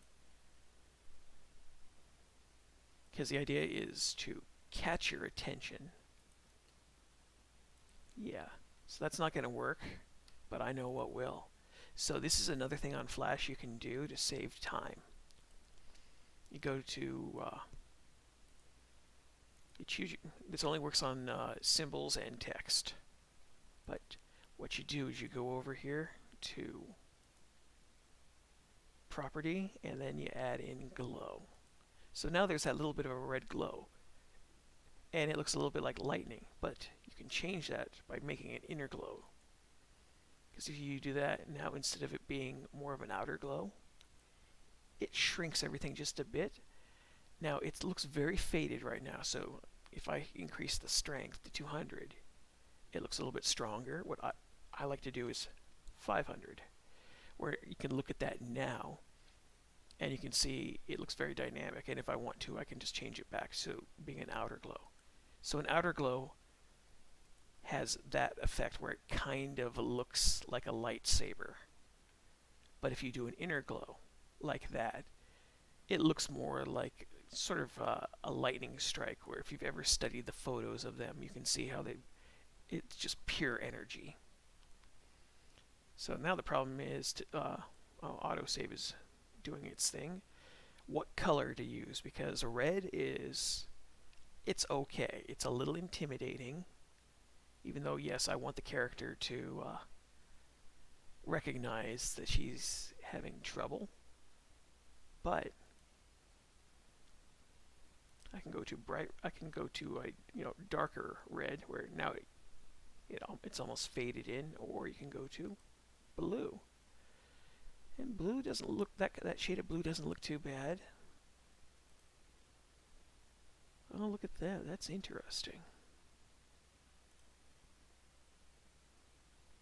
Damn. That is interesting. Because if I do that, now you can see this little outer layer I've got over here. This almost doesn't look like it's necessary now as it is, but maybe all I need to do to make that work is do this, where you change the color. So now it's a dark yellow. It still has a little bit of that yellow border to it. And where did I put that frame? Yeah, right there. See, now it's got just that little bit of synchronicity where everything looks like it matches. Ugh. This is always where things get to be a pain in the ass, and I start getting indecisive. Because I like what I have, but maybe all I really need to do, if I'm going to do this to make everything work, is just change the border color from this to this, and then you go back here. Ooh, so many options. This is always where design in what you do gets to be very irritating. Because then you'll go from idea 1 to idea 2 to idea 3, and everything looks good, and then you can't make up your mind. So I'm just gonna have to. Let's try this. So I'll just change that to that, and then I'll just change this outline here. Let's try just gray. Boom. There we go. I should get rid of the yellow outline now, though, but still, you can see everything just has a nice little flow to it.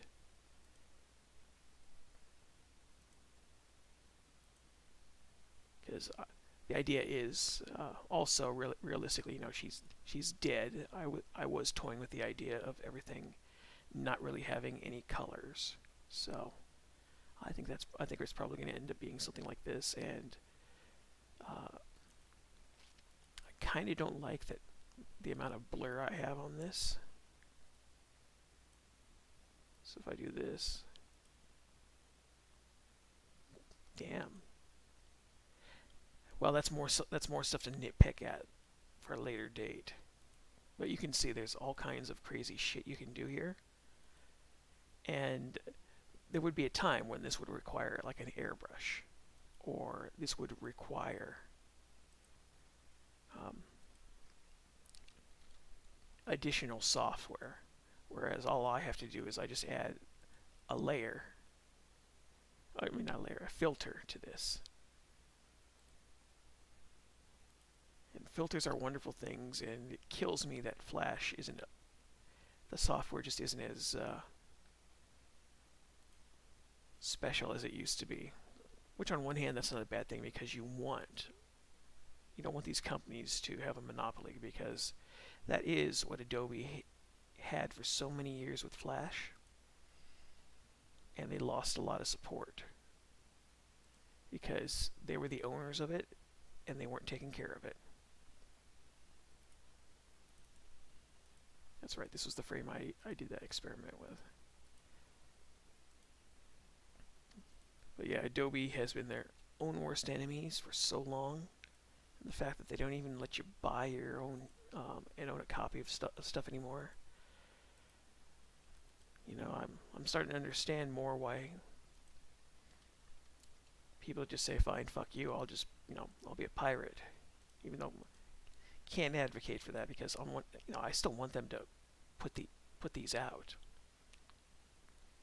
Because Flash still does have a lot of life to it. It's just, it hasn't been taken care of very well. And that's all Adobe's fault.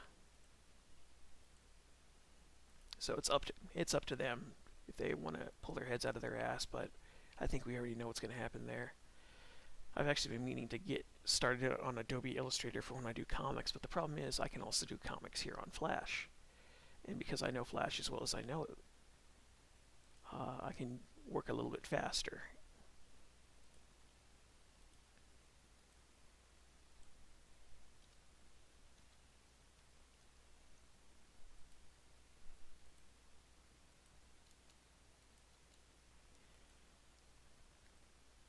I almost want to add a greenish tint to this, but I know better, because I don't need to nitpick this any more than I already am, because I'm nitpicking at it pretty bad.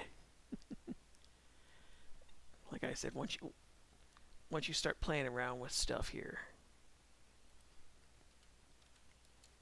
you start having fun. You stop making progress,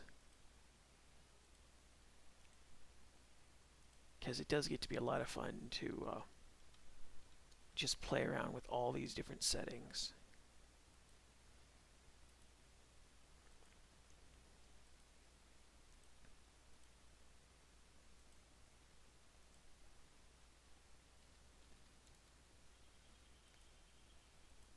Yeah, I could copy and paste these frames over and over again, but I'm still not entirely sure what I'm going to do either. Because I'm just at that point where I've got multiple options for how to do stuff.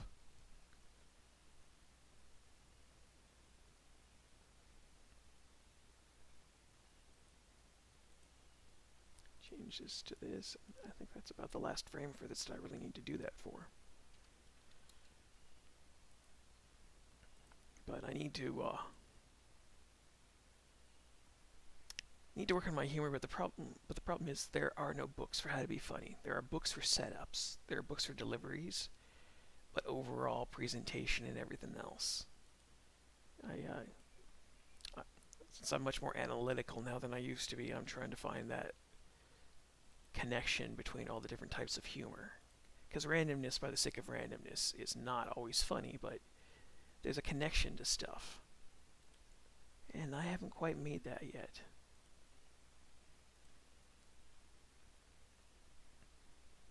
Because also, I don't know if you realize this, but humor, telling a joke and scaring somebody in a movie, humor and horror are polar opposites, but in terms of technique, they're actually very similar. Both have a setup and a payoff, both have a delivery. It's very strange. Here we go.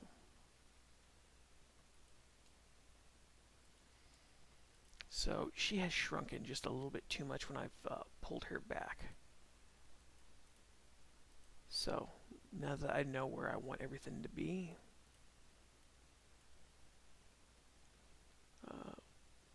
Is this red right there? No, that's not red. That's red. Because I have her dipping. She should actually rise just a little bit. Oh, a little too much right there.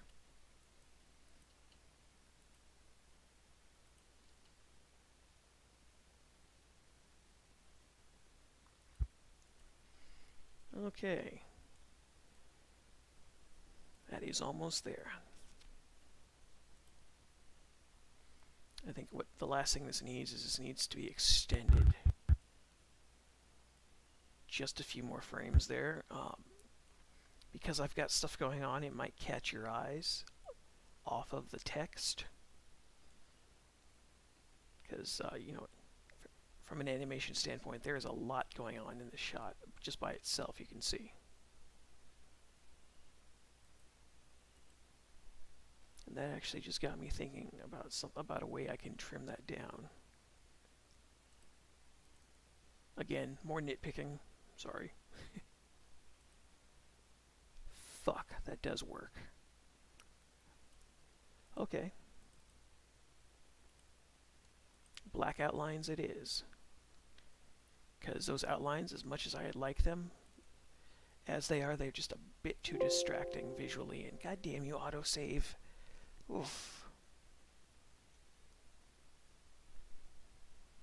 I've got everything just about done here, and then autosave has to be a nag.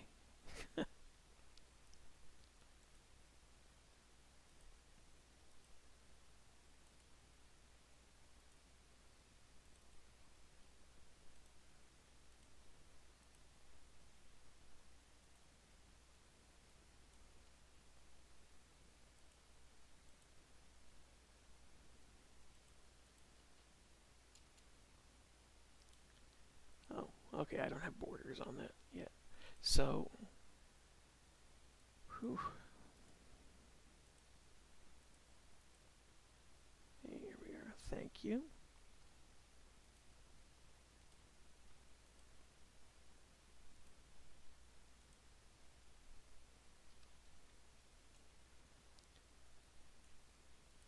Yeah, this is also the problem with trying to develop something original. You just find yourself nitpicking so damn much, looking for something that feels unique to what you're doing.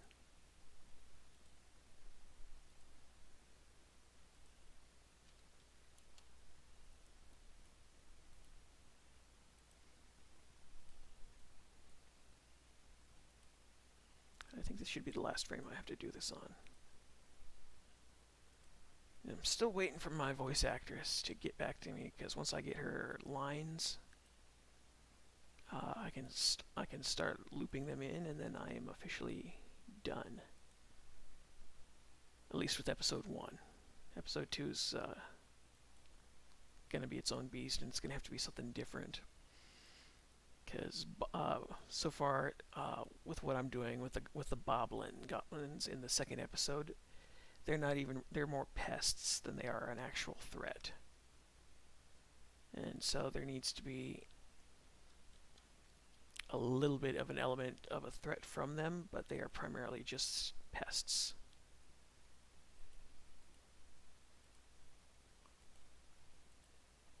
And I'm kind of just seeing them as these little fat farty things that throw rocks. Since I am basing this off of a person, and that's technically all he does.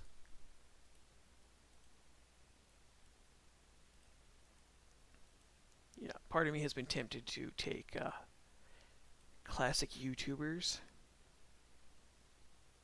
and turn them into monsters that Red has to fight. So I'll do it. So like I've got a caricature for Movie Bob, and because I've got a cave troll design,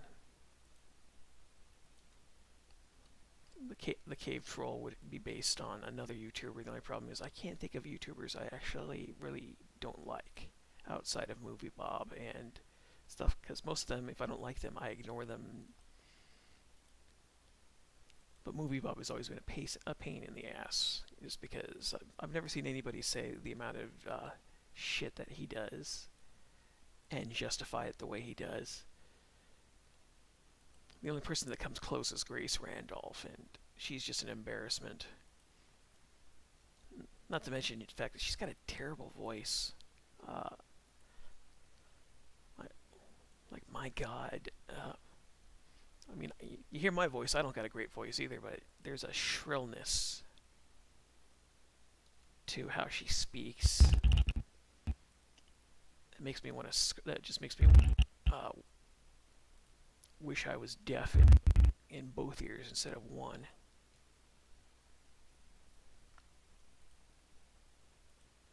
Okay. Just adjust this. Because I'm feeling slightly lazy, but then again, I have been working on this for 7 weeks now. There we are. Look at that. Now it's not too distracting. And you've got just about the right amount of time to focus on what's going on. If I need to add another few frames to that, I think I should be okay. But yeah, that's actually not too bad.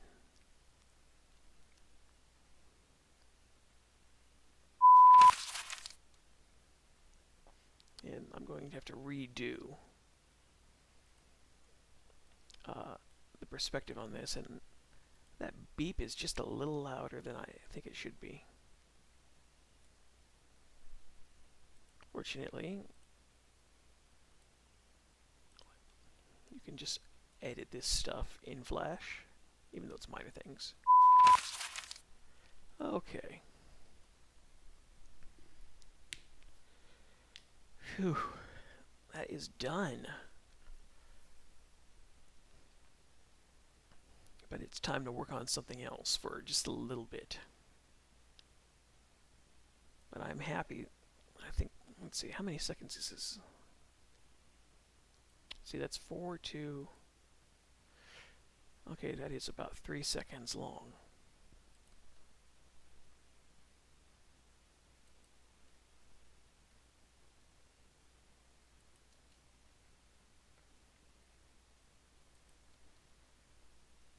Something feels off.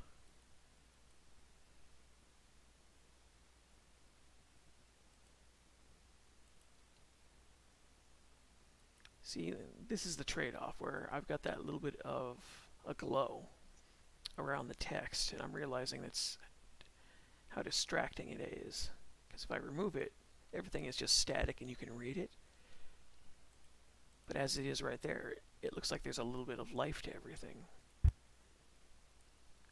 So this is me nitpicking just a bit more.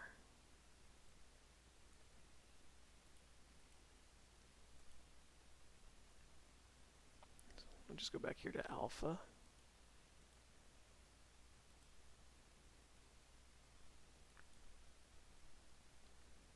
There we are.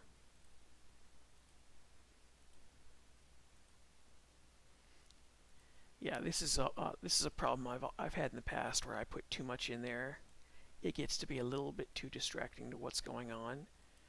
And because I read really fast as it is, I'm not sure if I've got roughly 4 seconds of text, of time for you to read the text there.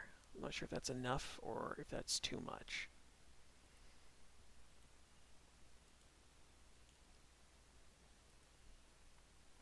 But still, it's coming. Yeah, there's a lot of other stuff you do in animation that's actually a lot more exciting than this. It's just, this is the stuff where you have to be careful with how much you put in. Because when we see something on screen, our eyes are drawn to certain things. And if you have too much, then you can't focus. And if the shot is too short and you can't focus, it's frustrating.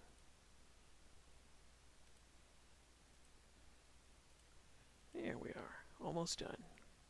Just get rid of you, and get rid of you. Boom. Oh, yeah, it might actually help to get rid of that too.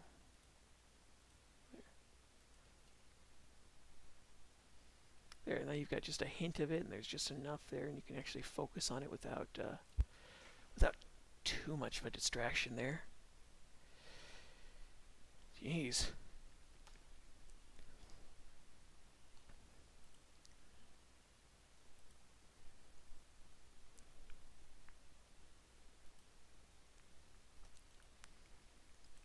Come on, autosave. Thank you. Jeez. Pain in the butt.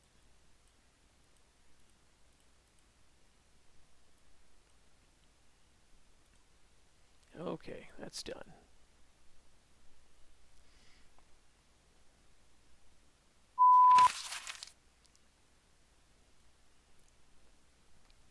Oops. Too much copy and pasting. To get that over here. And correct that. What you can't see me is me fighting with my timeline here. Trying to make sure everything is nice and smooth. Okay, I will autosave there. So, yeah, the reason I want red to be looking up at a slightly different angle over here is if you see in the previous shot how it's the option to resurrect is above her, and she's looking up right here anyways. Which reminds me, I actually got to put a sound effect on this now. Let's see, what was my sound effect for over here again? I'm gonna just move that over here, and I'm gonna get a different sound for her to come in. Oh, fuck you, autosave. You see what I'm saying?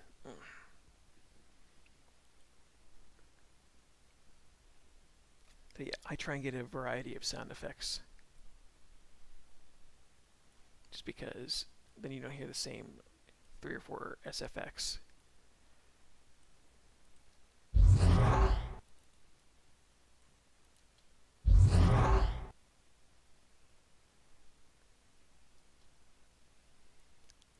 So I can do that. And just because I'm feeling a little lazy, this is the same sound effect I used for when the monster comes in and eats her, and it's from TF2. It's the monoculous teleport sound.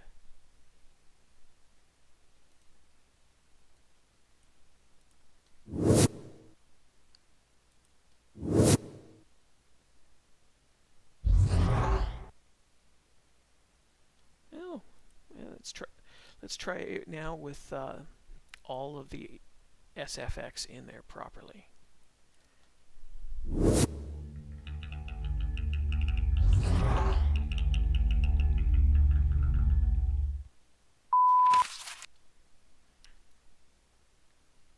Feels like it's a little fast still. Let's see. This will be at just about 13 seconds maximum. Okay. Gotta save one more time. But yeah, so I'm also still trying to find my own way to do humor, which is a real problem, because the more humor I study, the more I realize there's only so many ways to do something and make it work. And a lot of it does come down to setup. So let's see, this is 13 seconds. This is me double checking everything. So let's see, 17, 16, so that's 33, 12.5. Okay. Yeah, I'm still trying to catch that 1 minute mark on all this, but just go back here.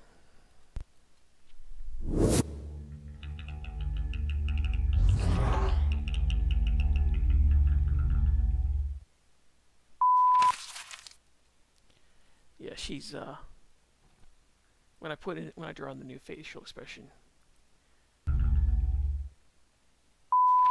I need to have it focused a little bit more, like this. So I'll keep it so that she is looking up. But now it's time to do a little bit of work on something else, just for a bit. because I want to try and get just that little bit more work done in on this stream.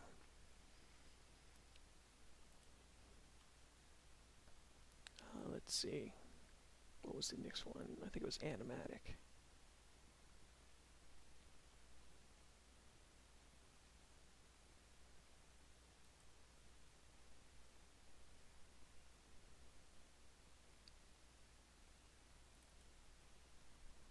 Yes, here it is. So this is the commercial I'm doing for the other gentleman.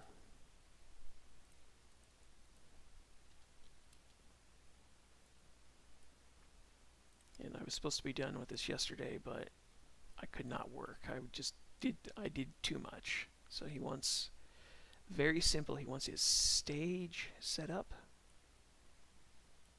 He wants everything to look junky and trashy.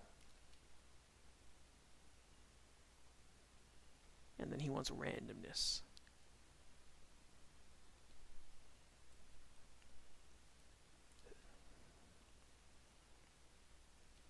So the first thing I'm going to do, because I need to, is I'm going to do the hands coming up on top of the podium. Because this one is supposed to be random. I kind of wish I came up with a few of these ideas on my own, but a lot of it is based off what he wanted in his script.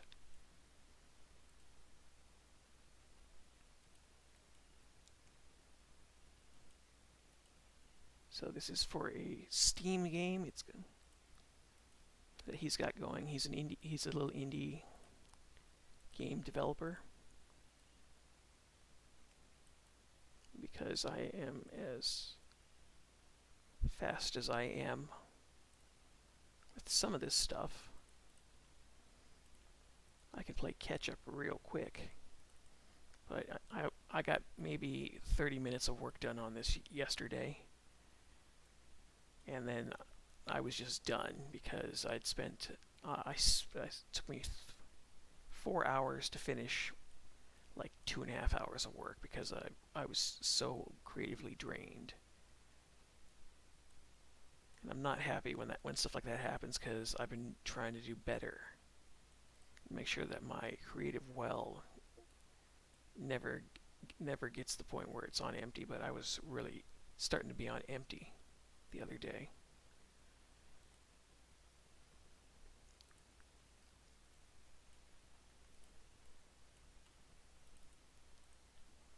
But here, as you can see, we've got a hand in for one frame. That's one. This can go down. And so there is a little bit of a distortion I'm trying to get going here with the motion. So what I will do, and now I got a fat cat on me. Hello, fat cat. Didn't really need a cat on my lap, but I got one now. There we go. But I want to try and get this done about tomorrow for him.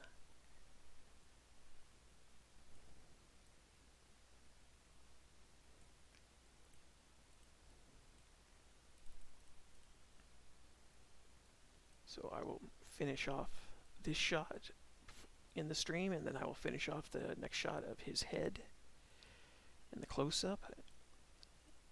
And I've got my very crude design for what he wanted his salesman to look like. And because he would prefer certain things be, what's the word, kept in private, I'm only gonna do a little bit of this and show off what I'm doing. Just out of respect for him, because he feels more comfortable with things being like that. So there we go. That's 2 frames. Very good. Don't need that anymore. Lower that just a little bit more there. Good. Okay, and This is the easy part. So, what product is this commercial for? It is a little commercial for a Steam video game. He is an indie game developer. And so what I'm going to do is he wanted the commercial to be something specific, which was a sort of dirty-looking backyard salesman. Everything he has is kind of ratty, and everything is, just has deterioration because he's supposed to be kind of a scumbag salesman, which is an interesting approach. This was his requirement, and I have never done a commercial for anybody before, but I know a few basics about it, and I know a couple things that actually help out. So I told him, he said he just wanted the one commercial from me, and I asked if he was going to have me do stuff like just animate 3 or 4 shots, and then if he was going to overlay some of the narration with footage from the video game. And he said he didn't want to do that. He said what he wanted was me to have a full-on silly animated pitch from this guy that doesn't really show any footage from the game. And I let him know that realistically, he probably, if you're going to do that, you need to have 2 commercials. Because with what little I remember from graphic design and how marketing of this stuff was explained to me from back in college, when you have a character in a commercial doing a pitch for a product, you kind of want them to show off the product at some point, because at some, they're going to say something that's going to catch your attention, and you're going to say, okay, what do you got? And he just wanted his silly animated pitch here, and I told him, you're probably going to want to take what I have here and re-edit it just a little bit so that you intercut it with some shots from your game, so you can show people what your little animated salesman is talking about. So he's probably going to do that. But I gave him a discount on this because this would be my first time ever having done a pitch and or commercial. So he's got his silly little Steam game, which is, it's meant to be a silly Steam game, and he needs to have a little animated salesman talking about how there's this fun new game out there that you really need to play. And so I've got just a little bit left to do here before I'm actually done with this. I gotta add a skin tone. But what I'm doing doesn't need to be perfect per se, but doesn't mean I want to be lazy either, because if this is the first time I've done something, I gotta work a little bit harder on it to make sure I do it right. That way next time I do something like this, I'll have a little bit of a foundation set up internally. So instead of me having to do trial and error, which I had to do a fair amount of that with this because I would try ideas that just didn't quite work, I actually reanimated a few shots twice. So there we go. And I think he said he wanted a black suit. Just to be safe, I'm going to give him a gray suit. And there's a basic skin color tone. I might end up adjusting this or adding a layer of shadow to it later. But yeah, so shot 1 is technically only going to be these 3 frames of animation here for the hand. And that's by design. So if you take a look at how the hand is, it goes up like so. So I really just need to do this with one hand.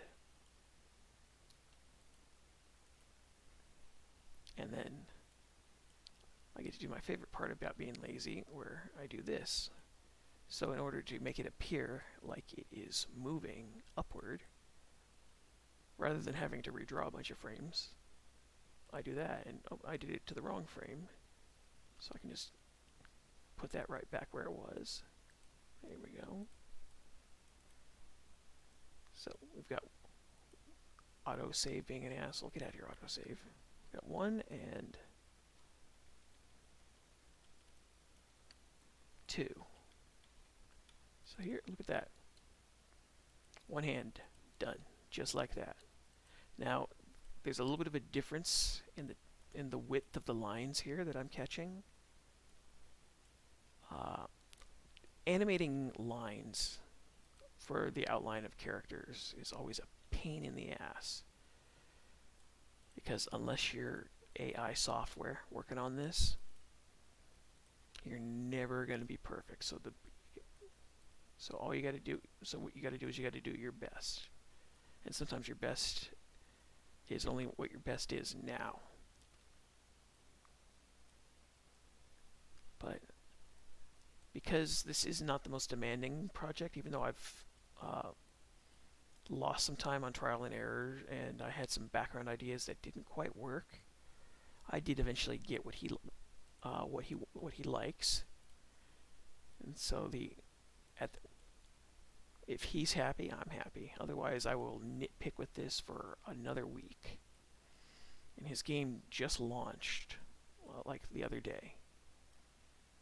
And he offered me a free copy of it, and I had to decline just because I haven't been playing video games for the last 4 months.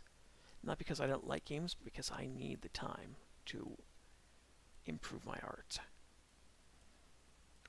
Because as I said, I think in the last stream, I think I may only really be getting this 1 year to get stuff done and to improve my skills just a little bit more.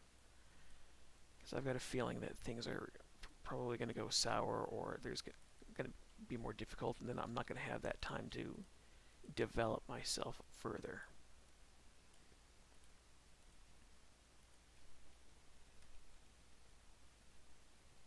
Okay, and normally I would do these on separate layers, but because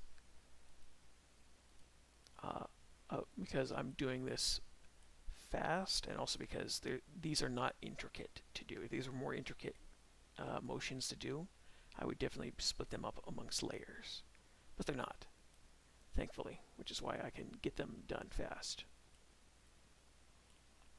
But I've got, I finished his salesman last night. I don't have the lip stud that he wanted him to have, but that's something I'm going to add in at the very last. It'll be its own layer. So you can see right here, it's not perfect. What I need to do is I need to add just that slight linger. So you see it when the hands come up like this.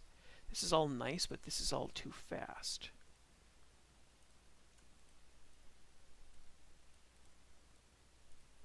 So I think if I do this, that should compensate.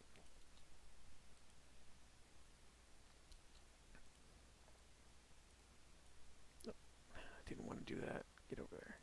Thank you. And because you can see now it's just a little too slow if I do this, or even if I do this, it still works. And it matches the background. So because this is supposed to be silly and random, which is, he gave me permission to make this silly and random. That's gonna be what I do. Because what I really want to do is, because it's my first time doing a commercial, I got to make sure it is attention grabbing. And the best way to do something that's attention grabbing is to make it weird and surreal. So when I do this originally, you see the hands come up, and you would expect the head to follow, and instead I've got that. And that's not bad, but that's not weird enough. what is weird enough is instead of doing that, let's see, this will be a placeholder, so I will have this set up correctly, like so, because this is still about the size of his head that I want. There we are. So now we just do this.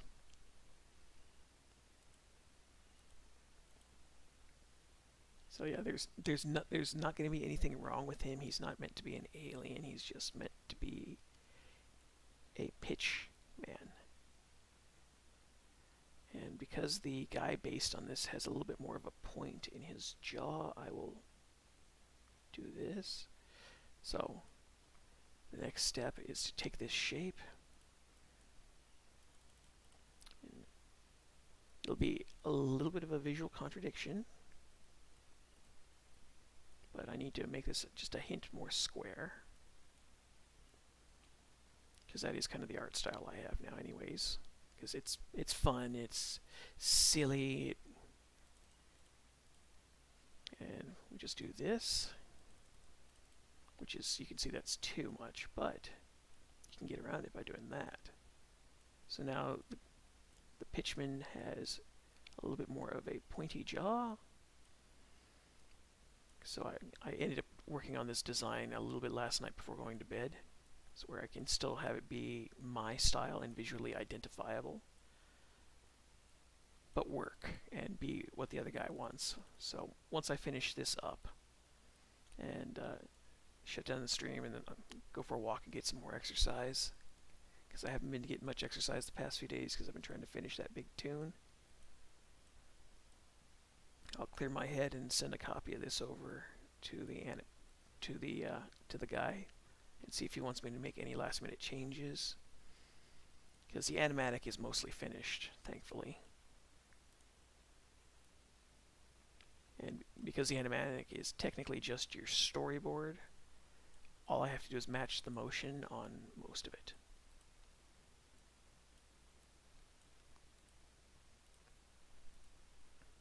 Yeah, here's me being lazy again.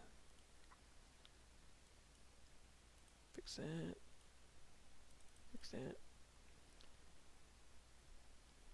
And so I said I was going to go for more surreal, so I will give him something of a curved neck, about like that. And it's not meant to have any significant meaning. It's not meant to show that he's an alien or from another dimension or anything like that. It's just meant to be silly and strange and eye-catching.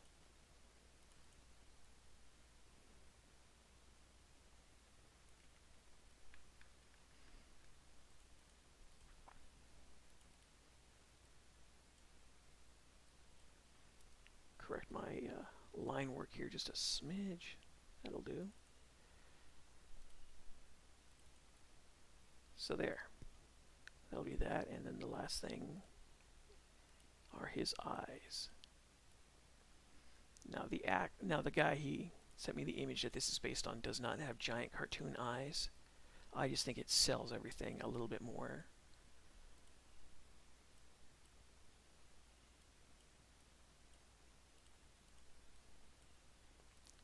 So, and because I want this to look a little bit more intense than it is, I'll do this, and I'll make one pupil smaller. Just because now you look at it, and you look at this, and you can tell, yeah, this is a cartoon. This is weird and bizarre. It's not meant to be anything other than something weird and bizarre, but it's an but it is an advertising cartoon.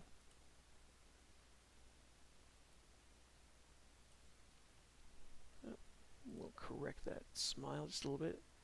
Yeah, he'll have a lip stud right down there. And he kind of looks like how I draw Lewis. Which, by the way, I'm going to have to redo all that Left for Lol animation I did just because it was missing something. And I think I figured out what that was, and I've been angry about that ever since. I won't cannibal. I'll save the jokes that I had that I liked.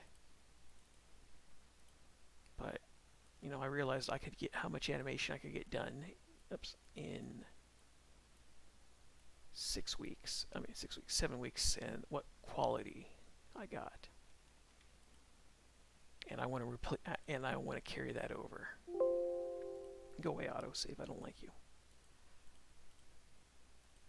Because I think I can put out a minute or so long. Well, no, these the Left 4 Dead cartoons can't be a minute.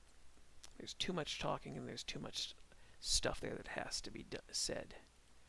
So I will find. There we go. So I will find my way. I'm tempted to do more. Well, there were 2 minutes of terror. I'm tempted to do some more of those. I just don't have a lot of ideas off the top of my head, which is unfortunate because, we've got Halloween coming up and I want to do some scary tunes. I don't quite have the right idea yet. See, I will double check my reference image of the salesman that I was sent. That's the guy, that's the guy, that's the guy. So I just need to, okay, I got everything right but the hairline. Now the hairline's right. And I need to give him his eyebrows.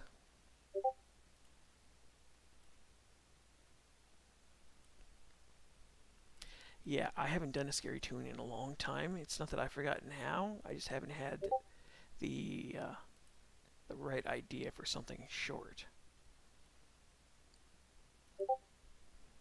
Because I want to do something that could carry over, like when I did 2 Minutes of Terror. Because even though I could just remake 2 Minutes of Terror and do those 3 episodes again, I'd want to do more, and I don't know if I could do the last episode that I wanted to properly. Because the last episode was going to be was sort of an expository episode that explains why phones are getting people killed, and the idea still works. It's just the story I had wasn't very good. I'd have to redo it entirely, which writing a story from scratch isn't hard. It's just making sure that everything is right. Because I would like to go back and redo some of those, but but I don't want to redo one. I want to redo all of them, and I have to add a little bit of something to them. And I haven't found what to add to them just yet. So I'm kind of waiting for the answer to reveal itself. I might just do I might just go back and rewatch a bunch of Twilight Zone episodes and see if that helps jar my mind. Because even though Serling never meant for the Twilight Zone to just be this scary, evil, sinister place, he still really excelled at that. I always thought the worst thing about Rod Serling was that he died so young. He made it to 51. Was out mowing his lawn and got hit by a heart attack. And they got him to the hospital. They tried to do what they could to save him, but it was too late, and so he dropped dead at 51. And the sad thing about that is his father actually dropped dead at 52 of heart failure, like 20 years earlier. Actually, no, wait, 1940s, 1950s. Yeah, about 25 years earlier. So there was a history of that in the family, and he got taken just a little bit too soon. I did think it was really cool finding out. There's a YouTuber out there I just watched. He was a guest on the Critical Drinkers stream, and he goes by Mr. Sci-Fi on his YouTube channel, and his name is Mark Zittree, and he is a former Star Trek writer.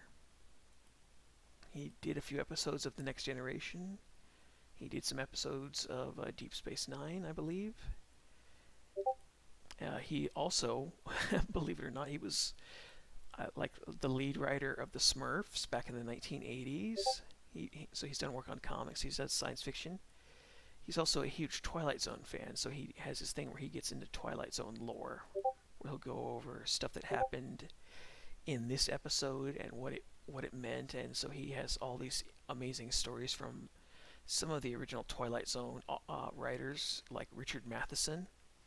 If you don't know who Richard Matheson is, he is actually the guy who invented what zombies are. It's just one, Hollywood has never done his work justice, so he's had to do it himself because he was also a screenwriter. But he is the author of I Am Legend. They've done like 4 adaptations of that. They did the Will Smith one most recently. They did a Sci-Fi Channel one, but then they also did one with Charlton Heston in the 1970s, which was a very weird one. Mostly because they made changes to the lore and what the vampires were. And then they did one that Matheson himself wrote that was filmed in Italy and starred Vincent Price, called The Last Man on Earth. But the problem with that one is the Italian studio changed his script. Matheson hated it when they changed his scripts.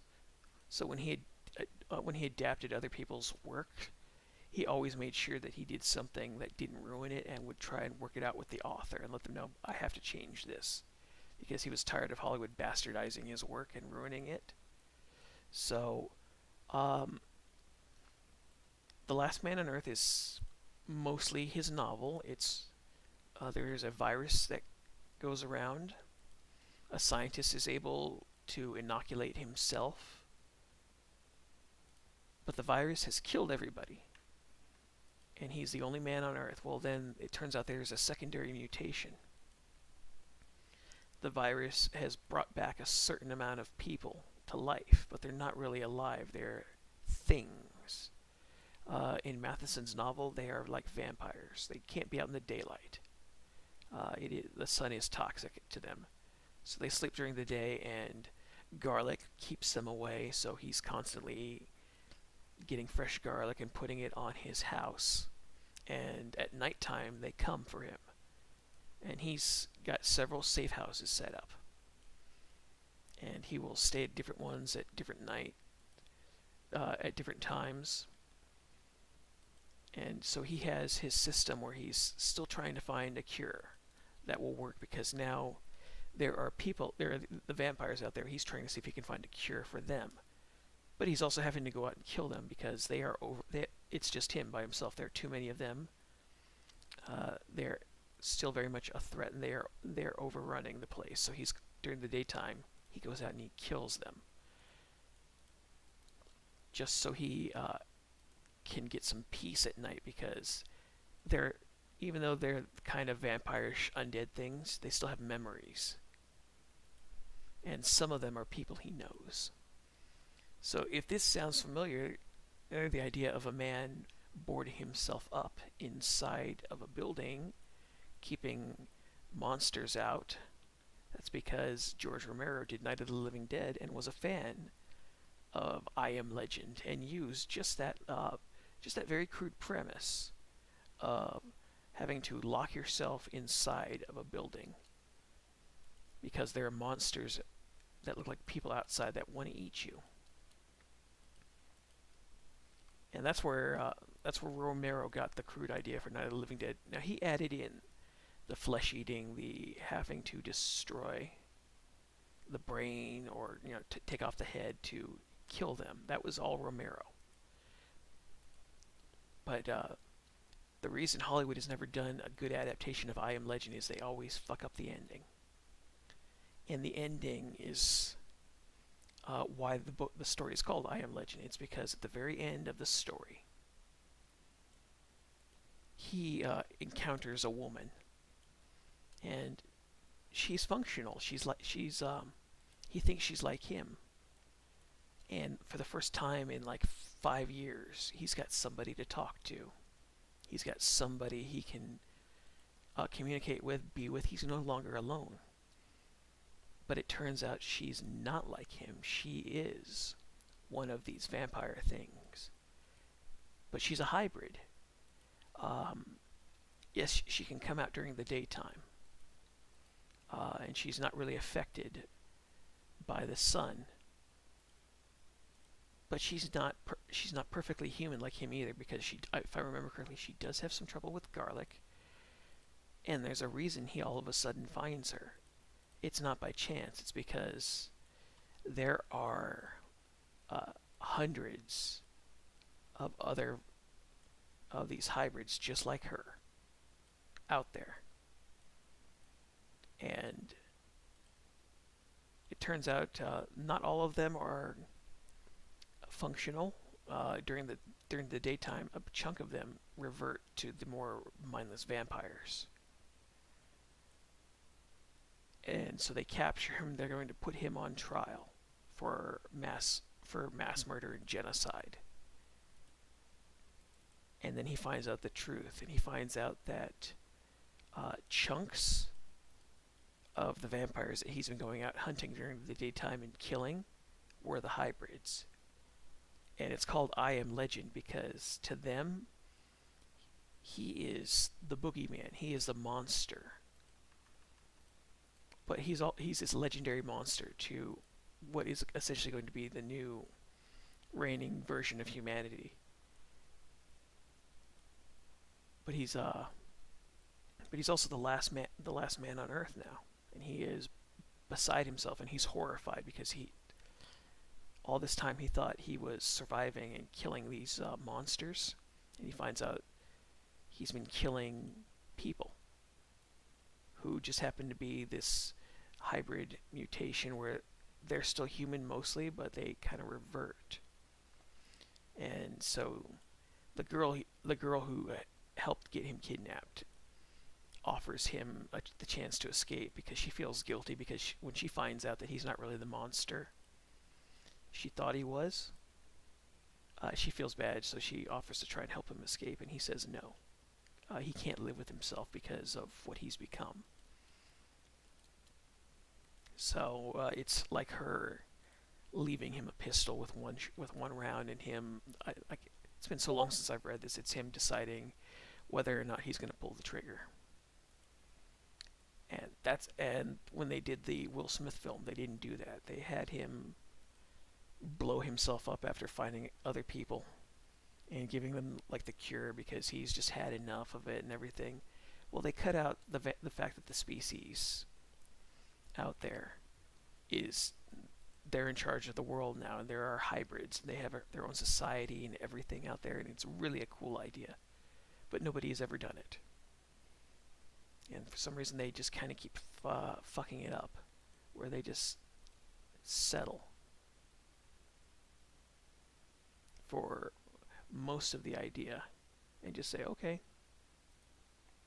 that's enough. We've got our monsters that'll make people happy. That we gave them an action-packed film with these monsters, but they cut out the meaning of the story, and it made me sad. I know they had an alternate ending to the Will Smith film where they kind of show that the vampires out there aren't these mindless creatures, that there is something of a society and there's some kind of an intelligence there that is formed. But these are just my grievances, and well, these are my grievances and everybody who's read the book that Matheson wrote, and these are Matheson's grievances as well. Because he never had a lot of luck in Hollywood because everybody would take his ideas and they would kind of get them right, but they would never go all the way, and they would miss the meaning of the story. And it's kind of depressing because he wrote some of the best episodes of The Twilight Zone. He wrote the two famous William Shatner ones, where there's the one where he's trapped inside the town with his wife while they're waiting for their car to be repaired, and he's got the little fortune teller that you give it a nickel, and it spits out a little message. It'll say likely, not likely, absolutely, Sometimes it gives you a vague message, sometimes it gives you a real message, and it gives him, it answers his first few questions, and it gets them perfectly. So he finds out he's getting promoted to a job he really wants, and then it tells him that he's not going to be able to leave the town until after 3 p.m. because of his car won't be fixed until then. And then it starts getting weird on him, and he starts to become a slave to it, where it's basically, this thing is telling his fortune exactly. And why would you want to give that up? But he gets too scared to leave without it. So that was one of Matheson's. The other one that Matheson wrote, this was the famous one that everybody remembers with Shatner. It's Terror at 30,000 feet, where he sees the gremlin on the side of the plane, and he's the only one who can see it, and he can see that the gremlin is trying to make the plane crash. And he's somebody who starts off as an unreliable narrator, because it's somebody who's had a nervous breakdown. He's scared of flying, and all of a sudden, and he's been in a mental hospital, so that used to be a bigger stigma then than it is now. So he's kind of an unreliable narrator. But as it goes on, you can kind of see that the plane that the gremlin is tearing up, the damage is there. And so that's the one where he has to try and get rid of it. But that was everybody's most famous. That's the most famous episode of it that everybody remembers, and that was one that Matheson wrote. So, okay, I think that is good. So, that is going to be it for the stream. I just need to get off my butt and go get some exercise for a bit, and go for a walk, because that's how I plan out shots in my head. I go for walks for 30 minutes or 20 minutes or so. But I need to get off my butt, because I'm still trying to refill my creative well. So that'll be it for today's stream. Thanks for hanging out. Next time I do another stream, it'll be a different project. I still need to finish Breach Chapter 1, and so I have to redo that. And then I've got other tunes that I need to get to. So I will catch you guys later, and thanks for hanging out.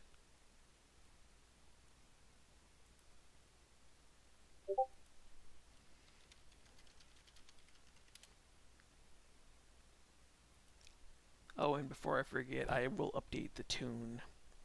I'll upload the tune tomorrow, hopefully. Well, preferably I'll get it in tonight, but it all depends on when my voice actress gets back to me. But that'll be that, and I'll update you guys then. So catch you later.